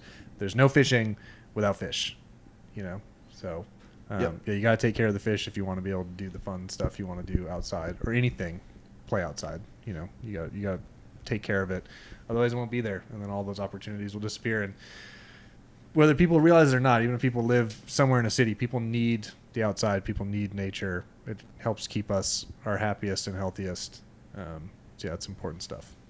Not to be too serious, but it's important stuff. It's also super. Yeah, it's fun. Super fun. Yeah, It is super fun. I don't want to minimize it. I don't want it to be all serious all the time. I mean, it's super fun to be outside, to be fishing, to be enjoying the outdoors. But yeah, You also can't tell someone who's living in New York City to be like, hey, you should care about the environment. right. Like, it's not going to register. Right. With them. But I bet if those people start taking walks in Central Park and seeing amazing tropical birds that are stopping over, migrating 10,000 miles from the tropics, yeah, they might start to care a little bit more. You might have some competition for some bird photography. I know, dude. Don't get me started. Fucking Yeah. bird nerd over here Yeah. since day one. You don't even need to do that, man. There's a resident parakeet colony in Queens, New York, just over the over the water. Wow. That is a hot take right The there. more you know. I have a couple of other questions for you guys. These ones kind of revolve around living in a van. I recently met someone down in Moab, Utah. We're living in Salt Lake now. Hold a little closer. So I met somebody living in a van down near Moab, and I was asking her about some hacks, and she said, I have this Planet Fitness membership. I shower at Planet Fitness. That served me really well. What other hacks would maybe someone who lives in an apartment such as ourselves not know about that is a big part of y'all's life? Yeah, that's a great question. Oh my gosh. I feel like Your hacks are there's probably so many, everyday but they're life all now. like, you sure you want to know?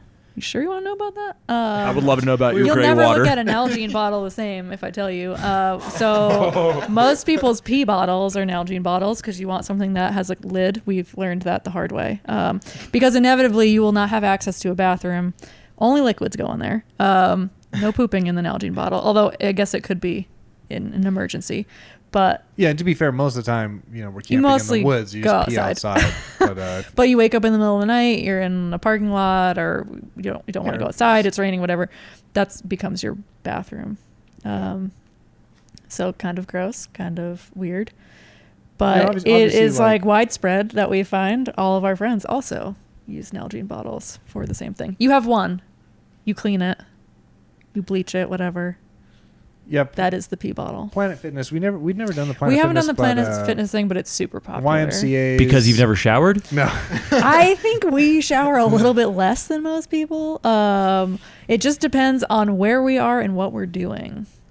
But YMCA's, there's a lot of like rec rec centers. And yeah, I think a lot of times we're in places that don't have Planet Fitnesses. So like we were in Escalante, we showered at an RV park. And you typically, a lot of places are very open and willing to work with you. You just pay to go take a shower. That place happened to have laundry in the same facility, super convenient because it's an RV park. But yeah, it's like 2-3 weeks before we take a shower usually, but we carry a shower that we can hang off the roof of the van, and it heats up pretty nicely when it's sunny, and you can rinse off and take a shower that way. Yeah, I don't know if these are all necessarily hacks, but there's like interesting stuff that you live with when you live in a van. So like we're mostly pooping outside, and toilet paper is surprisingly non-biodegradable. I mean, I guess it's technically biodegradable. I think it takes like 7 years or something to biodegrade. And a lot of the places on public land where you camp, there's lots of people out there pooping outside. You don't really want to be leaving toilet paper around. You don't want to be burying toilet paper because the coyotes are going to dig it up, and then you're going to have shitty toilet paper streamers all over the bushes or There's whatever. plenty of that already. So yeah, like we poop in holes in the ground, and then like you pack your toilet paper out. Usually you use a baby wipe, and you just like wrap that in toilet paper and put it in the garbage. It's just like poop paper in the garbage. Believe it or not, it doesn't smell when you wrap it in toilet paper. It doesn't really smell. Yeah, you baby should wipes be, are amazing. We use baby wipes for anything. We Baby use baby wipes to wipes- do dishes a lot of the time. because we when don't it's have a like sink. When it's like a simple dish, Baby you wipes just, are like a daily thing. these- That I never thought I'd buy so many baby wipes. we in use my baby entire wipes life. that don't have like scented weird soaps. Yeah, or like stuff on super them. like, Just, organic basically Whole just like a Foods wet baby cloth. wipes. You can shower with a baby wipe. Yeah. You wash shower. your feet Yeah. with a baby wipe. Yeah. We had a friend in Yeah. college who he would carry baby wipes everywhere, like in his Yeah. backpack all the time. Yeah. He would not go I was take a shit without them. I was Yeah. not a baby wipe person before I moved into the van. No. at all. Or baby wipe fanatics. And he was always Yeah. preaching about it too. Yeah, well, he's on to something because we Let can't live you know. without him. now. Yeah, he should live in a van. Yeah. So the baby wipes are super important. So let me ask you guys this: as a native Georgian, the state, not the country, I really miss Quick Trip, the gas station. Mm-hmm. You guys are very well traveled on the road. Do you have a gas station of choice, and why?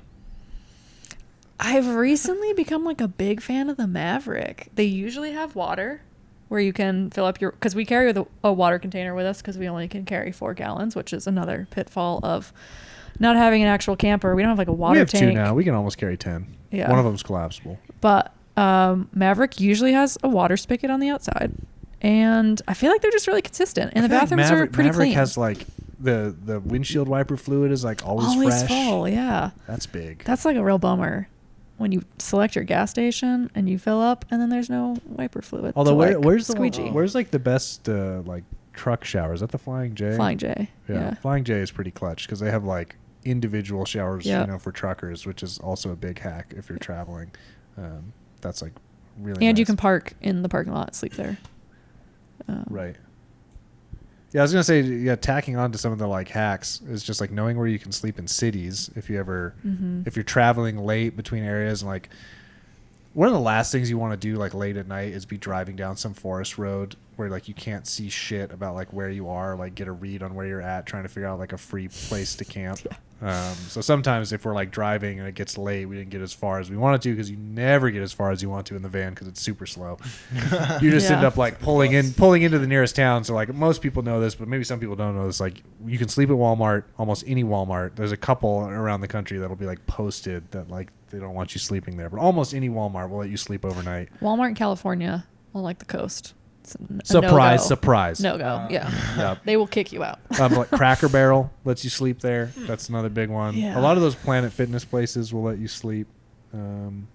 Yeah, that's another hack too, is like knowing where you're allowed to camp. There's also for an free. app called iOverlander that is super helpful. Yeah.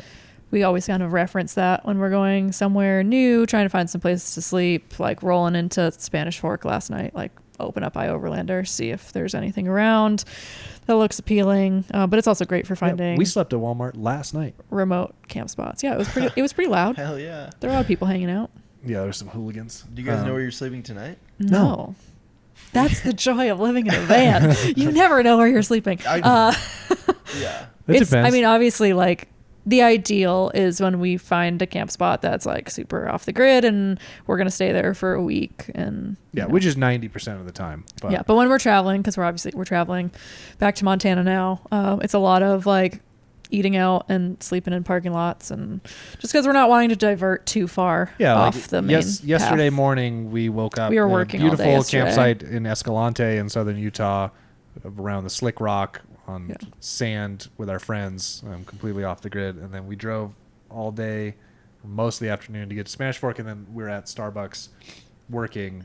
The office, right? Yeah, the office for Yeah. like That's where you called me from earlier. yeah for like 5 or 6 hours. By the time we were done, it was like Yeah, we 10:30 went at at night, 8, we're and then we like, went well, I back to the guess we'll just go sleep Starbucks. We didn't even go in the Walmart.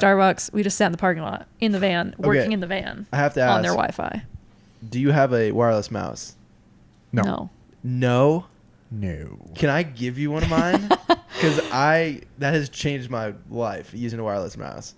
Yeah, I mean, if you got a spare. Dude, I will give you mine, and I'll go buy a new one tomorrow, because I guarantee that will make your editing process like Yeah, he uses a little 100 times trackpad. faster. Dude, I keep threatening to get, like, we now have an iPad that I use Procreate on to like do some little bits of animation, but I still then have to like airdrop it back over to the laptop. Like the workflow isn't that great. Like I've been threatening Yeah. to get like a proper tablet, Like like a Wacom stylus. tablet. But like I do like hand animation and a lot of like motion graphics assets in these episodes that I just like draw on the like touchpad. In case That anyone's is wondering crazy, why it dude. is taking so long, that this takes is a long one time. of the reasons. All I've right, well, gotten really good at it. Yeah. But, I'm gonna do my part to help speed these episodes up. Hashtag yeah. sponsored by Scotty. Yeah. Yeah. So No, that's hilarious. I know, Joe, you have one more question, you said? I do have one more question and a plug for you guys. So y'all's feature length journey, Seminal work. seminal work, Journey On, was it was released when I was in college at Appalachian State University. Yes, Harvard of the mountains, and I watched it. I watched it a lot, and it inspired a couple of road trips that I did out west. One with my good friend Suraj Manoj Barot, and we just had some of the best times of our lives. Just headed out west from Atlanta, going out to Yellowstone, fishing around there. And so, first of all, I urge everyone to go watch that. That was a really great piece of work. I really thoroughly enjoyed it. But it brings up the question, not necessarily about that time in y'all's life, but you guys have had, Bullwinkle, what you favorably call your van. Mm-hmm. You guys had that for about 7 years now. Mm-hmm. Do you guys have any "this is its" moments that come to mind where you're just like, I am so beyond happy? You want a little side of happy to go with the complaining about van life? Yeah. I'm trying, jeez. Yeah. We talk about how much we love our van, how we don't want to get rid of it, but like there's so many pitfalls. But truly, like deep down, I've cried many times at the thought of even getting rid of it. I feel like there's been so many good moments. I mean, I think recently, because we've had so many issues, basically any time that like the windows are down and we're like rolling forward, we're like, it's not so bad. Like, yeah, it's pretty good. But then you hit an uphill and you're going 15 miles an hour and the van starts overheating and you're like, okay, maybe this is why we need a new vehicle. But there's been so many good times. Living in the van, it's just this like unadulterated wild freedom. And I think even some of the lowest moments end up being some of the highest moments. I think there's one that Amy would agree with me. It's like a real highlight that came out of just like a totally shit situation in 2017, I think.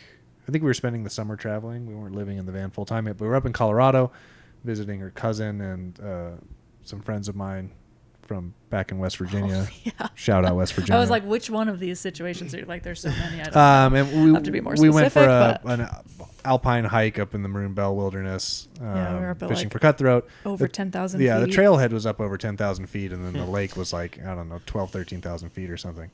At the time, we were having like a lot of issues at elevation. These old vans always have issue at elevation. So like a modern vehicle, it automatically adjusts for elevation. There's real fancy computers in the fuel injection systems. That does not happen. That make all the necessary adjustments for air pressure, fuel-injected van. barometric pressure, or whatever, etc. So typically you would adjust the timing. Density of air. When you gain elevation. We have our timing pretty much optimized for like 6,000 feet-ish. Which is a pretty good average. Yeah. Anyway, the van did not. After going on this long hike, we were pretty tired, and everyone was looking forward to dinner, and we're going to drive back from the trailhead. We're going out to dinner. The van won't start. We can't get the van to start. We're trying to jump the van because we don't know what's wrong with it, and there's like sparks flying off the battery. Which, if anyone doesn't know, the starter battery is located behind the passenger seat, underneath like the seat. So it's not the most easy access, but it's also like right next to our refrigerator, and like sparks flying around like a 1985 interior is a little bit dicey because we have like ancient curtains and things that can catch fire. I'm going to remind you the question was about good times in the van. van. It's coming. It's coming. I promise. Anyway, there's this whole gang of people there trying to help people are, like, us. cheering us on. People are leaving. It's getting dark. There's like a storm rolling in. We're like, this is really classic. It becomes abundantly clear, like, we're not going to get the van to start. We're going to have to get towed back to town. But the trailhead is like this spur road, forest road off the main road that's like pretty gnarly. I mean, I guess a tow truck could maybe get in there, but it's like a high clearance road. Yeah. And we don't know how much extra it's going to cost to try and get a tow truck up to this trailhead to try and get us. So we're like, well, it's downhill to the main road. I guess we could just like put it in neutral, right? Yeah. And like roll it down. But of course, like when your car's not working, all the like brake boosters and power steering, like none of that stuff is on. So like our brakes don't work good on like any given day. Like they're just shit. So anyways, you gotta be careful what you're asking for when you're like, just point it downhill and let it roll and try and control we got it. This. Let's put it in neutral. Be careful. The DOT listens to this podcast. We went full send down this trailhead, which had some pretty big like humps and divots. And we had all these tools out because we were trying to work on the van, which like we didn't put away beforehand. Think about the havoc that was about to be. And we were like happening. Catching air, like barely controlling, like tools are hitting the ceiling. Like Amy and I are just in the driver's seat in this like totally dead paperweight of a van. driving it down. Yeah. None of it's driving on, would be on like a camera, obviously. 'Cause, Yeah, like, we this didn't know will- how epic it was about to get, but we hit some of those big humps. And I was in the driver's seat, Chase in the passenger seat, and we're just like grinning ear to ear. And I've got my fists out the window, just like pumping it in the air, like, hell yeah, this is awesome. Meanwhile, our van interior is just like a cyclone. the suspension's getting everywhere. blown out. Like we're just It completely was- destroying it. But Like It's just- 5 minutes of pure joy. it's like though. being Where we were just like, what the fuck are we doing? And we rolled that thing out to pavement, and we got on the road and like keep going, keep going. We get a hill, we roll it down to the bottom of the hill, and we start to roll up the other side, and the van just stopped. And our friends took us down the bottom of the hill so we could get service, and we called a tow truck. It was like 10 o'clock before the tow truck came. Guy picked us up, hooks up the van. Turns out he's like a fly fishing dude. We like chat, whatever. Gets us down to the bottom of the hill, just like a few miles down. Drops us out. He's like, I'll drop you off in this like carpool lot because like I don't know what to do with you guys. Like you need somewhere to sleep, whatever. Like your van's dead. Take the van off the tow truck. Starts right up. Yeah, let me just continue So on we with our journey. just continued What? on. But you know, like yeah, But that I moment just look back at Amy was special. like a 6-year-old little girl squealing with Yeah. delight in this moment of mayhem, flying down this little It was- dirt road in this like otherwise impossibly frustrating situation. Just being completely present in that moment where like all that mattered was just trying to like keep the wheels on the road down this little 2-track Yeah. and seeing how far we could roll it like some sort of game. The most wheeling we've ever done in the Yeah, van, it's just, I yeah, think. I don't know. I don't know how to explain it, but yeah, just like totally wild and free, I guess. Yeah. That's Yeah. I feel like that's like the ethos of the van. Yeah. Like I feel the like life that y'all are living. There's so many situations where we break down, whatever, and we've become very proficient at dealing with the situation and like keeping a pretty calm head. But all of those things end up turning into It's- pretty good stories. It's those after highs. the It's those fact. highs and lows, and the highs Yeah. are so much higher because of the lows. You know, Yeah. just like the simplest thing of like, oh my God, we can't get a tow truck in here. We're stuck. We're doomed. You know, and then being like, wait, I bet we could roll it like a half mile down the road, and then like to successfully do that, like the high of Yeah. achieving that seems so high. You know, yeah, I wouldn't trade that. If I could can that, if I could bottle that feeling of jumping that van over these dirt jumps, Yeah. yeah, with it broken down, I would. I'd give it Yeah. to everybody. Well, it's hard to have those experiences when you're doing the same thing day Right. in, day out, and you're Yeah. not like you're saying, getting out of your comfort zone. And Yeah. I think doing that and pushing your comfort zone for different trips you're going on and different adventures, like Yeah. you almost want stuff to go wrong, right? Right. And Well, because like, you want to work through it. We always say like, what's an adventure without something going wrong? Which Yeah. is like, legitimately, we sat in Baja in San Felipe. We were at some like weird RV park, got dinner. It was like pretty so-so, cracked open a beer, just sat there in silence. And we plotted and tried to figure out like, what do we do? Like, we know our transmission is messed up, but we've waited for months to go on this trip. We've like bought wetsuits, like we're supposed to go surfing, like we're going snorkeling, like all these fun things that we've been waiting to do. Like, this is our closest thing we're going to get to a vacation. And we sat there and we were like, you know what? Fuck it. Like, who would we be if we didn't just say fuck it and go? Like, what kind of adventure would it be if something didn't go wrong? And that's legitimately how we made the decision to just keep going. And obviously, like, things went crazy and the transmission had a lot of issues, but we now have the story of driving from La Paz to Long Beach in one go, and our friends sticking by our side, and that white knuckle ride. And like, at the time it was horrendous. It was awful. But you look back on it even like 2 months later and it's still like, Yeah, every day is story. like a full hero's journey. when you live in a van. If it's true that good times make weak men, you guys are buff as hell. Shredded. Shredded. but, That's awesome. yeah, Well- I guess it's built a lot of character in some ways. But I would be cheating the audience out if I didn't do this, but I put a little Q&A out today, or Yeah. a little thing on Instagram to get some questions from our audience. yes, what do the people want to know? Yeah, what do people want to know? Who also just are, which is really cool how when I get messages from people who are fans of both of our videos, I think that's really cool. It's like the communities are together and Yes. Yeah, we we get see it all the lots time, of too. requests for like collab. Wait videos, till you see so- how thrashed my wildfly hat is because I've been wearing it so Oh, much. it's Dude, We- disgusting. You've been wearing in the videos. The Yeah. It photos, is I love disgusting. yeah, we get comments all the time. People are like, love the hat, love wildfly. Nice. Unfortunately, that hat's out of stock. Oh, I was gonna ask you. So I'm gonna give you a new hat Dude, to start wearing. I have some merch that's not even available anymore. Well, I'm yeah. a very OG fan. Yeah, Joe has one of the very first hats we've ever made, Sick. which is pretty cool.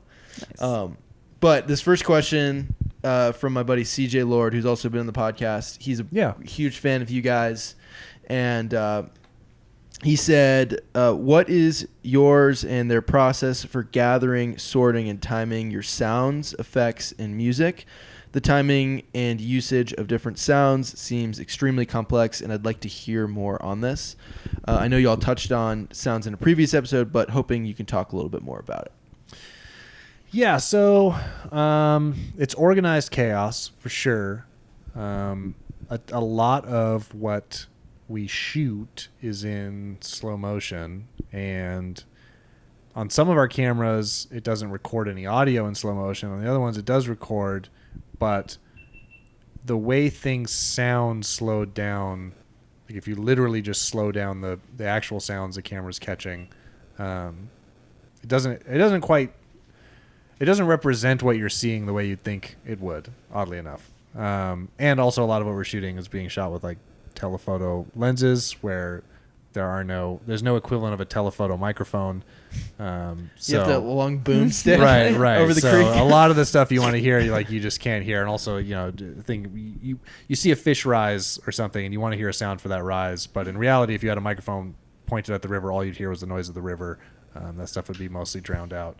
I think maybe our ears in real life are better at being selective about that, but microphones can't really be selective, so you just sort of get it all at once. So, all that to say, we have to spend time crafting the sounds that you hear that are more palatable to a viewer than what you'd actually capture. So, a lot of people don't realize that to begin with. I think I get questions often where they're like, wow, cool, like what microphone did you use to like capture all these sounds? And it's like, dude, you have no idea. This is not captured on this is like 150 different sounds that I've layered in the timeline to give this effect that you're seeing. There's a Patreon video. Yeah, totally. How we record our sounds, you're in the puddle.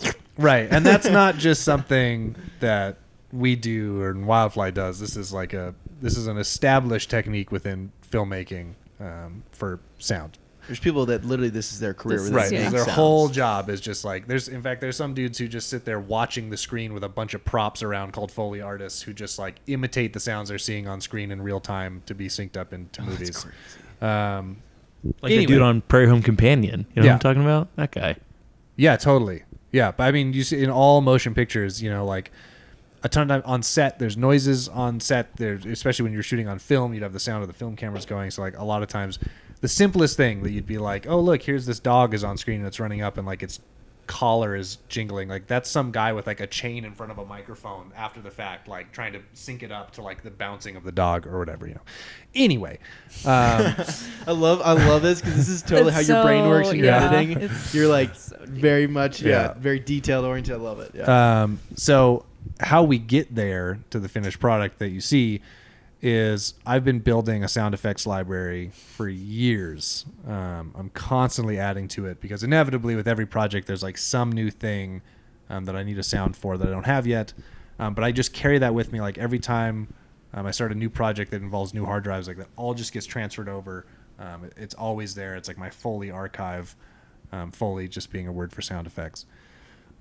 And yeah, that's just hours and hours of like scouring royalty-free sound effects libraries. There's some great resources. There's a place called freesound.org that's community run. People upload sounds that you can use. There's different most of them are Creative Commons licenses. Some of them are attribution licenses. That's up to you to sift through and figure that kind of stuff out. But yeah, there's, as expected in the information and internet age, there's this like huge network of like people who love recording sounds and get great sounds and just like put them out there for people to use. So assets like that, a lot of them, sometimes I can't find the right sound, so I just make it myself, which again is just like taking a microphone and, like something comes to mind, and for Wild's sake, There's some episodes that were not very fishy episodes. We were sort of about the desert Southwest, and I had this sequence that I shot almost entirely in slow motion with our FS700, which does not record any audio, of this roadrunner prowling around in the suburbs hunting grasshoppers. And I had to complete every single sound that you hear in that sequence had to be created or acquired through assets and then layered in for the sound of wind through the grass and the sound of the roadrunner's feathers when its head moves and the sound of crickets in the background and a mourning dove sitting on the fence of the neighbor's house. And, everything that you'd expect to hear if you walked outside, and sometime just take a minute and walk outside and close your eyes and listen to all the stuff you're hearing. I mean, the world is full of sound, right? So to faithfully recreate that, you have to be pretty detail oriented.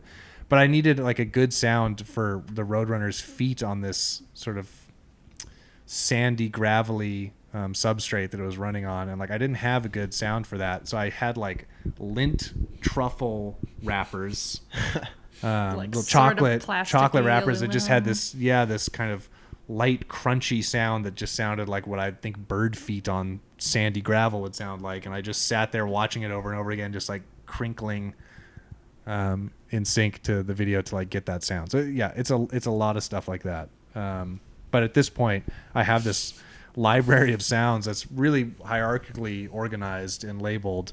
That's I don't know, 500, 600, 1,000 sounds. I don't know how many sounds are in there, but yeah, that's crazy. that are just always in every project bin that I can draw on. And the more you do it, you get a handful of sound. We make Foley for fish rising a lot because there's a lot of fish rising in the stuff we do. And I may have 60 splash sounds, but 10 of them realistically are the ones that I use all the time. And so I kind of have the grab bag that I know for this certain type of rise. I know what I'm going for. I know which sound to grab. And it's honestly the same thing with music. I mean, obviously you don't have to build a scape as much because music, it's already been built for you by the musicians for the most part. There are times where I don't have the song or the soundscape, music scape that I want, where I'm sort of chopping up other stuff and sort of playing musician myself with existing sounds. But for the most part, you have stuff that's in the same key and you can layer it. Right. Yeah. But for the most part, music comes sort of prepackaged in that way. But I can't tell you how many hours I spend searching through. It's very, very music. Specific about music. Yeah, we're both big music fans and musical people, so we don't throw music around willy-nilly. And when you have no budget to license, obviously anyone who's a fan of music and wants to make films would love to be able to use their favorite artists' songs, because great artists make great music, very evocative music that could, especially if you're used to seeing movies you love Quentin Tarantino, one of the signatures of his films is the use of popular music and how he uses that music. Everyone who's a filmmaker would love to be able to use that kind of music, but in reality, you got to pay artists for that kind of stuff. You got to license it. So you don't have the budget that Quentin Tarantino has? Right, exactly. Is that what you're saying? We don't have Quentin's budget. So you're stuck either using royalty-free Creative Commons music or some of these pretty progressive now licensing programs, Artlist, MusicBed, Soundstripe, et cetera, that allow subscription-based use licensing of unlimited music for YouTube and stuff, which most serious YouTubers these days are using something like that. And it's great. There's these huge catalogs, tens of thousands of songs, but to find the right song, especially if you're really serious about having just the right song and not just any song will do, you just gotta spend hours and hours just listening through music. So the beginning of every project, and oftentimes in the middle because things change and you thought you had an idea of what music you wanted to use and then you decided you wanted to use something else. You just spent I'll have whole days pretty much an 8 to 10 hour work day, sun up to sundown. All I do is just listen through 4,000 songs and I'll get 20 out of it that are usable either for this project or another project. And so I have a library of music too, and sometimes when I just don't have anything to do, well, I always have something to do. When I feel, when I give myself a break from serious editing or working or whatever, I'll just be I'll just go search music for the day, and just put it away for later, because inevitably I know I'm going to be searching for music, because we're also our style of filmmaking is very musical. I've had people say before that the way we arrange music is almost like a composer would throughout the film. It's very like musically driven. You're scoring your own film essentially, right? But you're it's different because you're not the one making the music. You're searching for that sound. Like you know it when you hear it, but Exactly. sometimes, like you're saying, it takes a while. Yeah. And, And you know, each a half an hour video or whatever might have like 25 songs in it, and we're trying to crank out like a ton of those in this series. Like you end up needing like 300 songs to get through the series or something. And yeah, if one in every 100 song is like the right one, just think how much you got to listen through to get your 300 songs, you know. A lot of them are just tones though, and I think you guys do a really good job of almost not using music in certain cases. Yeah, it's a lot of ambient stuff. I think a lot of times music can take away from the film. And two of the videos that I did previously, I did like 2 solo videos this spring, and I really tried. That was like my main focus going into it, was I want to take the focus off the music. How can I, use it in just the right amount of time, but also let the natural sounds and the surrounding like that tell the story of itself. So yeah, this is a exclusive tidbit from film school. If you guys didn't go to film school, as I came from, my filmmaking background started in skateboarding. I think we might have talked about this on the last podcast, but skateboarding videos are essentially just like an hour-long musical montage. Each skateboarder represented in a video has their video part where they're essentially showcasing their skating over the past year or however long it took them to make the video, and it's just set to some piece of popular music, and it's sort of like choreographed skateboarding to music, like a music video basically, but what's on screen is just somebody doing a bunch of tricks in the street. And so I came from this background of like super music driven editing, where like choosing the song for your skate part was like super important, and then the way you edited something was completely driven by how the journey that the song took you on. It was like trying to match the imagery to the sound in the most effective way. So when I was in film school, I came into that wanting to use music in the same way, just letting the music drive the emotion of the piece, rather than like inform it, and letting the piece inform the emotion and letting the music complement that. And my teachers, professors, had to like really ingrain it in my brain that like whatever emotional response you carry with you, and so especially in popular music that lots of people have heard, they all carry their own emotional response to that, and then it gets brought to your piece. So like you may have some association with, X whatever rock song that you liked growing up. Somebody else's association might be completely different with it, and if you want control over the emotion that you're giving your audience, you can't leave it to chance for them bringing their own response to them. Does that make sense? Yeah, like it needs more like you're finding anonymity. the emotion, and you're fitting that to what the emotion you're trying to portray as an artist. Right. I think that's what you're trying to say. Right. But but someone else could have a someone totally else's experience opposite with negative that music. experience, and that is what they're gonna feel when they're listening to it and watching your. So you have to be very careful piece, when you're using music as opposed to an original score like that. So yeah, we try and use ambient.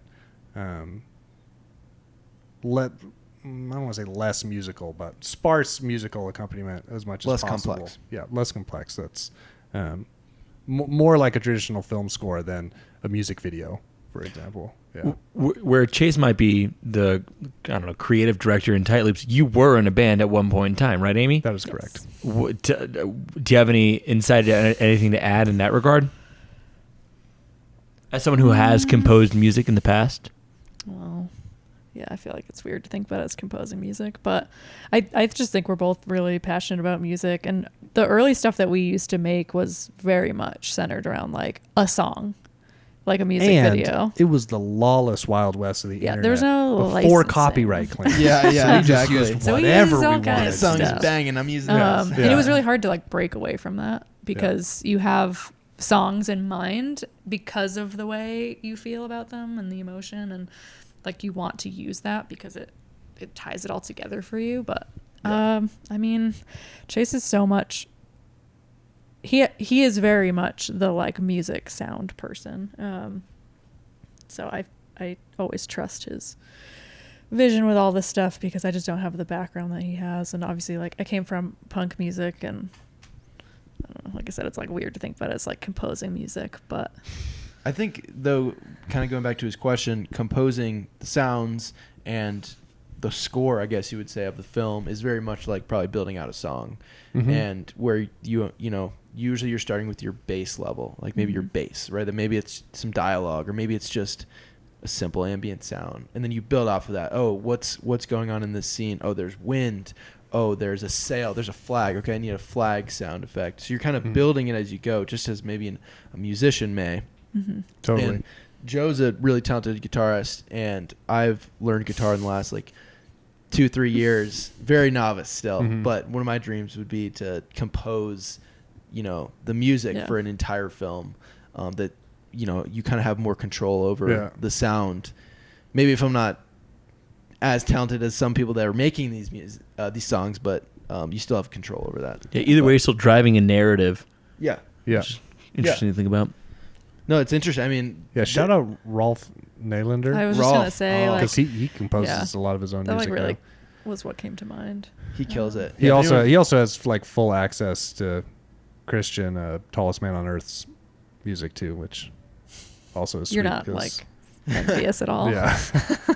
I've composed a couple guitar pieces that are in and your films. brother did some stuff for us. Yeah, too. my brother's a career musician, PhD in music. My father's a musician too. I have a very musical background, so I'm a novice guitar player also, but I have a couple of diddlies that made their way into some of our films. For some reason, I thought last time we talked, you mentioned that you didn't play, but that's awesome to hear that you do. Getting ripped on guitar, dude. Well, we can pull the Strat out here and have a little jam session on the podcast. I play It's been so long a tiny bit. In since- fact, when our first, I think maybe in Journey On, you'll see like in the back of the van, like there's We a guitar traveled in with there. a Like I guitar. traveled with a guitar just to play it like 4 times over the summer. But Journey On, you said? yeah, Let me plug it. because so much of my family is musical, I had the like curiosity to just see if I had any of that in myself too, which I have a little bit, but nothing like the rest of my family. But He's really good at all the finger picking, bluesy, country stuff. I don't know about really good, but I can think pick you're my way really through some good. simple stuff. Yeah. That's great. Well, to shift gears, Tony Russell asked, are you guys planning any overseas fishing trips / internet? And I know someone else asked about an international trip as well, especially I saltwater. feel like we're always dreaming about them. We are going Always to scheming. Patagonia this fall, but that's not a fishing trip. But But it we'd could- like to but go it there could to be a fish fishing trip. one day. Yeah. Oh yeah, Chase. So Chase. it's like a trip that I'm doing with Mac from Bound for Nowhere, Carissa from Gone Durtin, and Shruti from Holiday at Sea. All like ladies who travel in vehicles on the road, full time, part time, and we are doing our own trip through Trova. So there's a bunch of people joining us, but then all of our partners are going to go down there. So we'll have a little bit of extra time. We don't really know how long that will be. There was talk of like shipping vehicles and going for months on end, but we're obviously not in a position to do that with our van right now. So I think timing wise, it's not going to work out for us to be down there for like 6 months, but hoping to bring Chase along where we can at least have a few weeks Maybe like down there. a You're couple leaving weeks the a boys month. to like throw darts and drink beer? Where Basically, yeah. We're going to go All hiking right. and Or they're going go to just fishing. do whatever they want. Chase actually yeah. wasn't there with me. I didn't see him at all Yeah. when we were down there.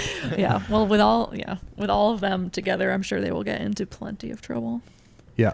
So But yeah, overseas, Patagonia, there's a lot of places. We're we'd going love to go. Quebec, northern Quebec wilderness this summer. We're shooting a film, but it's not necessarily. It's a film by Tight Loops, but it's not a Tight Loops film. If that makes any sense, it is a fishing film. It's a documentary about a family. So it's a family story, but it will have There's a common fish in thread it. of fishing in it, and we're very excited. It's like a totally. I don't want to say it's an unknown river because this family used to own a lodge on it. They still have the lodge, but it's been closed for 15 or actually probably 17 years now. They talk about it like it's this one of a kind.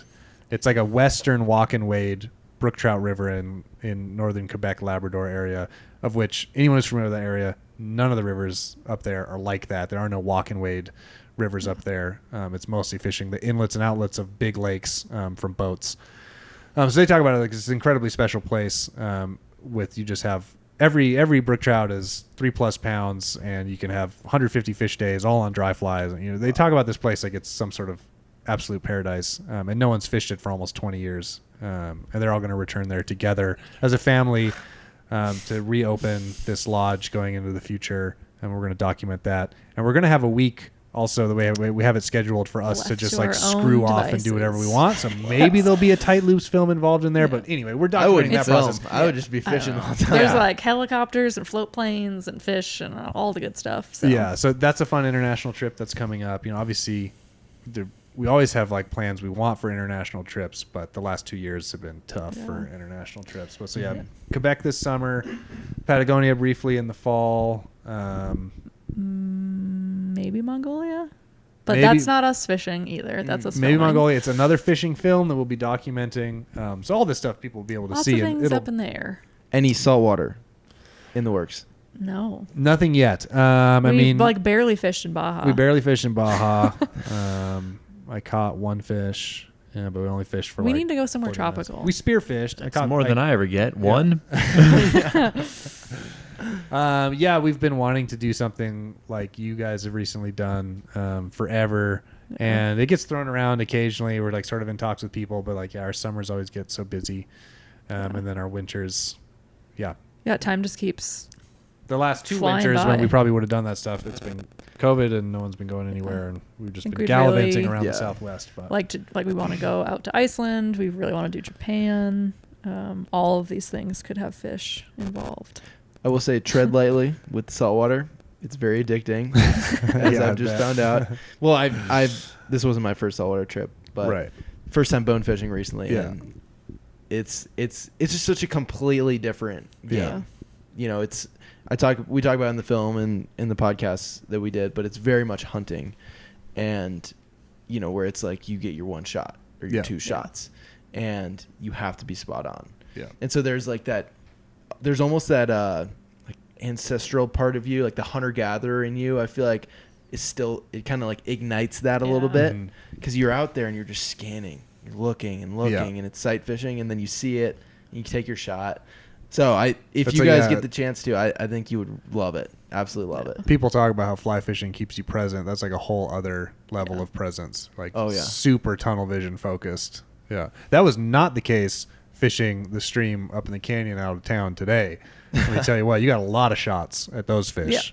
Yeah. I lost the same fish like 4 times and it kept Yeah. eating. They Yeah. were hungry. They love drive. Yeah. Like they'll Yeah. just, they don't care. Cutthroat and bonefish are built different. Yeah, very different.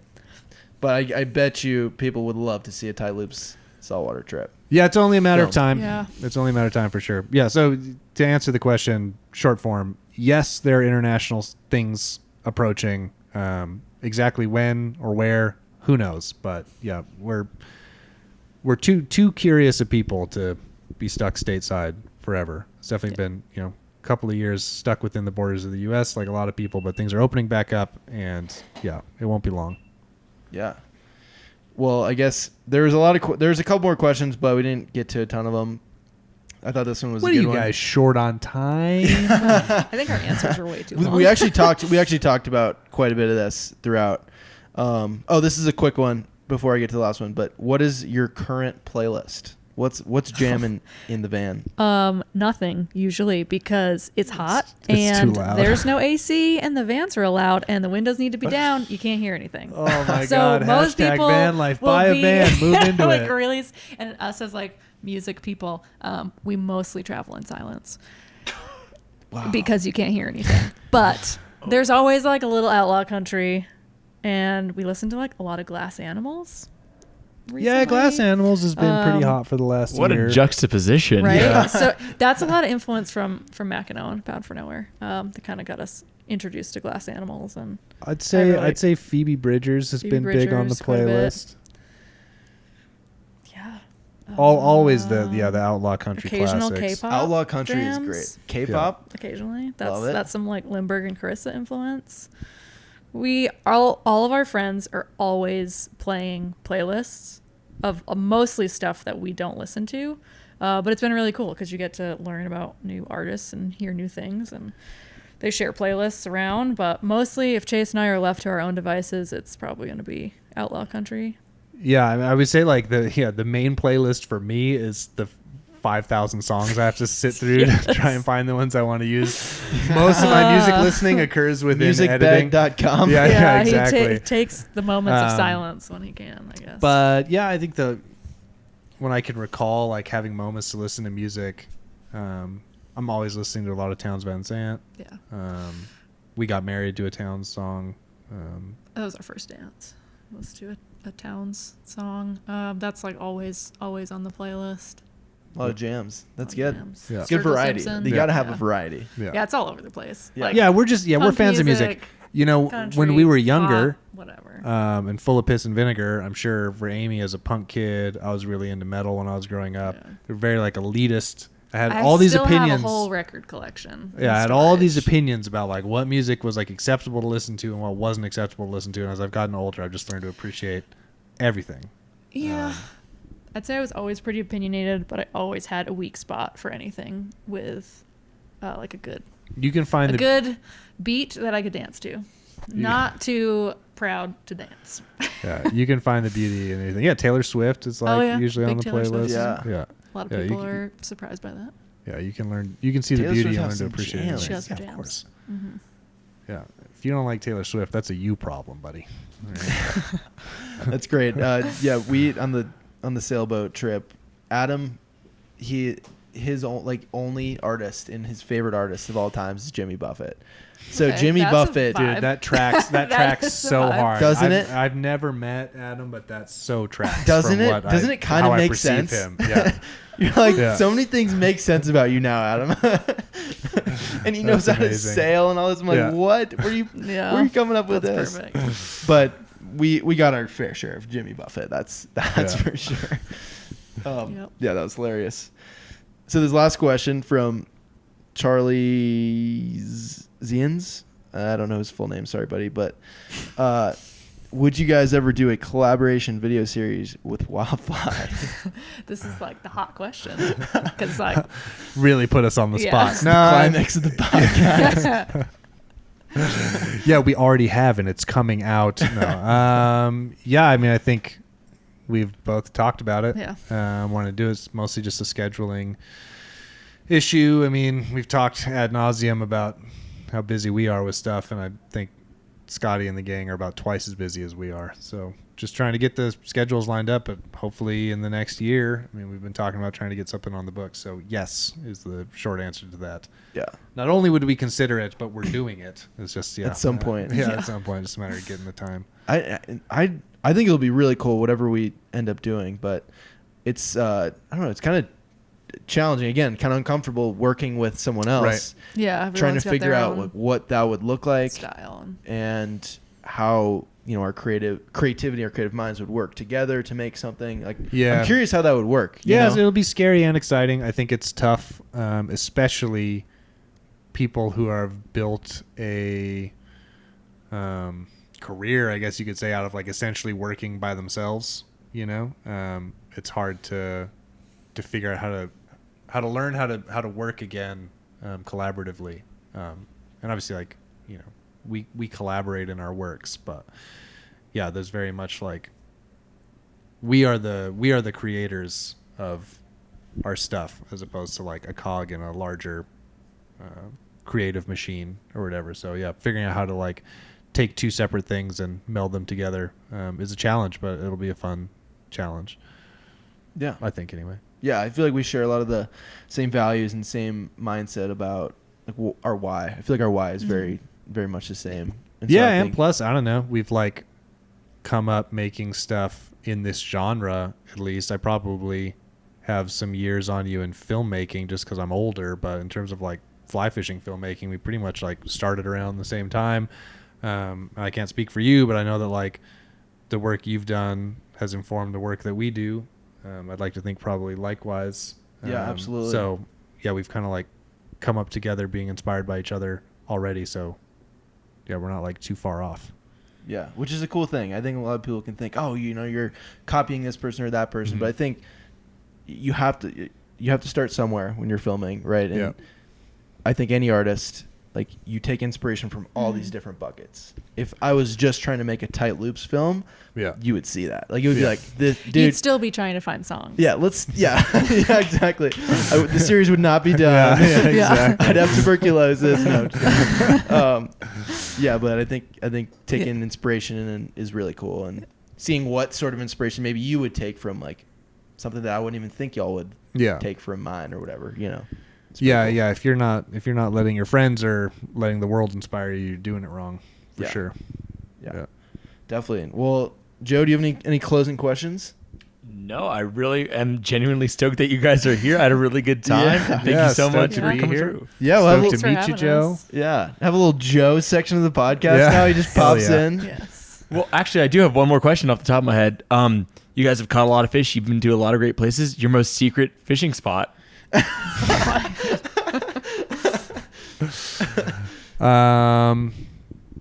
I don't know if I should say this. I feel like you shouldn't. I don't know which one you were thinking of.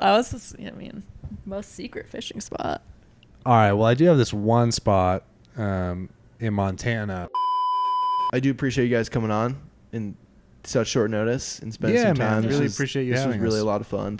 I'm glad you guys are doing well and have grown the last year, been through your ups and downs, and I'm really excited to see the rest of the work that you guys are working on. And I know everyone else out there is the same. So yeah, if anyone's still listening at this point, definitely check out their Patreon, check out your YouTube channel, Tight Loops. You guys have the For Wild's Sake series coming out, and I think that's the most important thing to remember is that, like, there was a long break where I was sick, but now I'm not sick anymore, and I'm loving life, and we're both loving life, and we're making stuff and enjoying life on the road. And For Wild's Sake is sort of the main thing we're working on right now.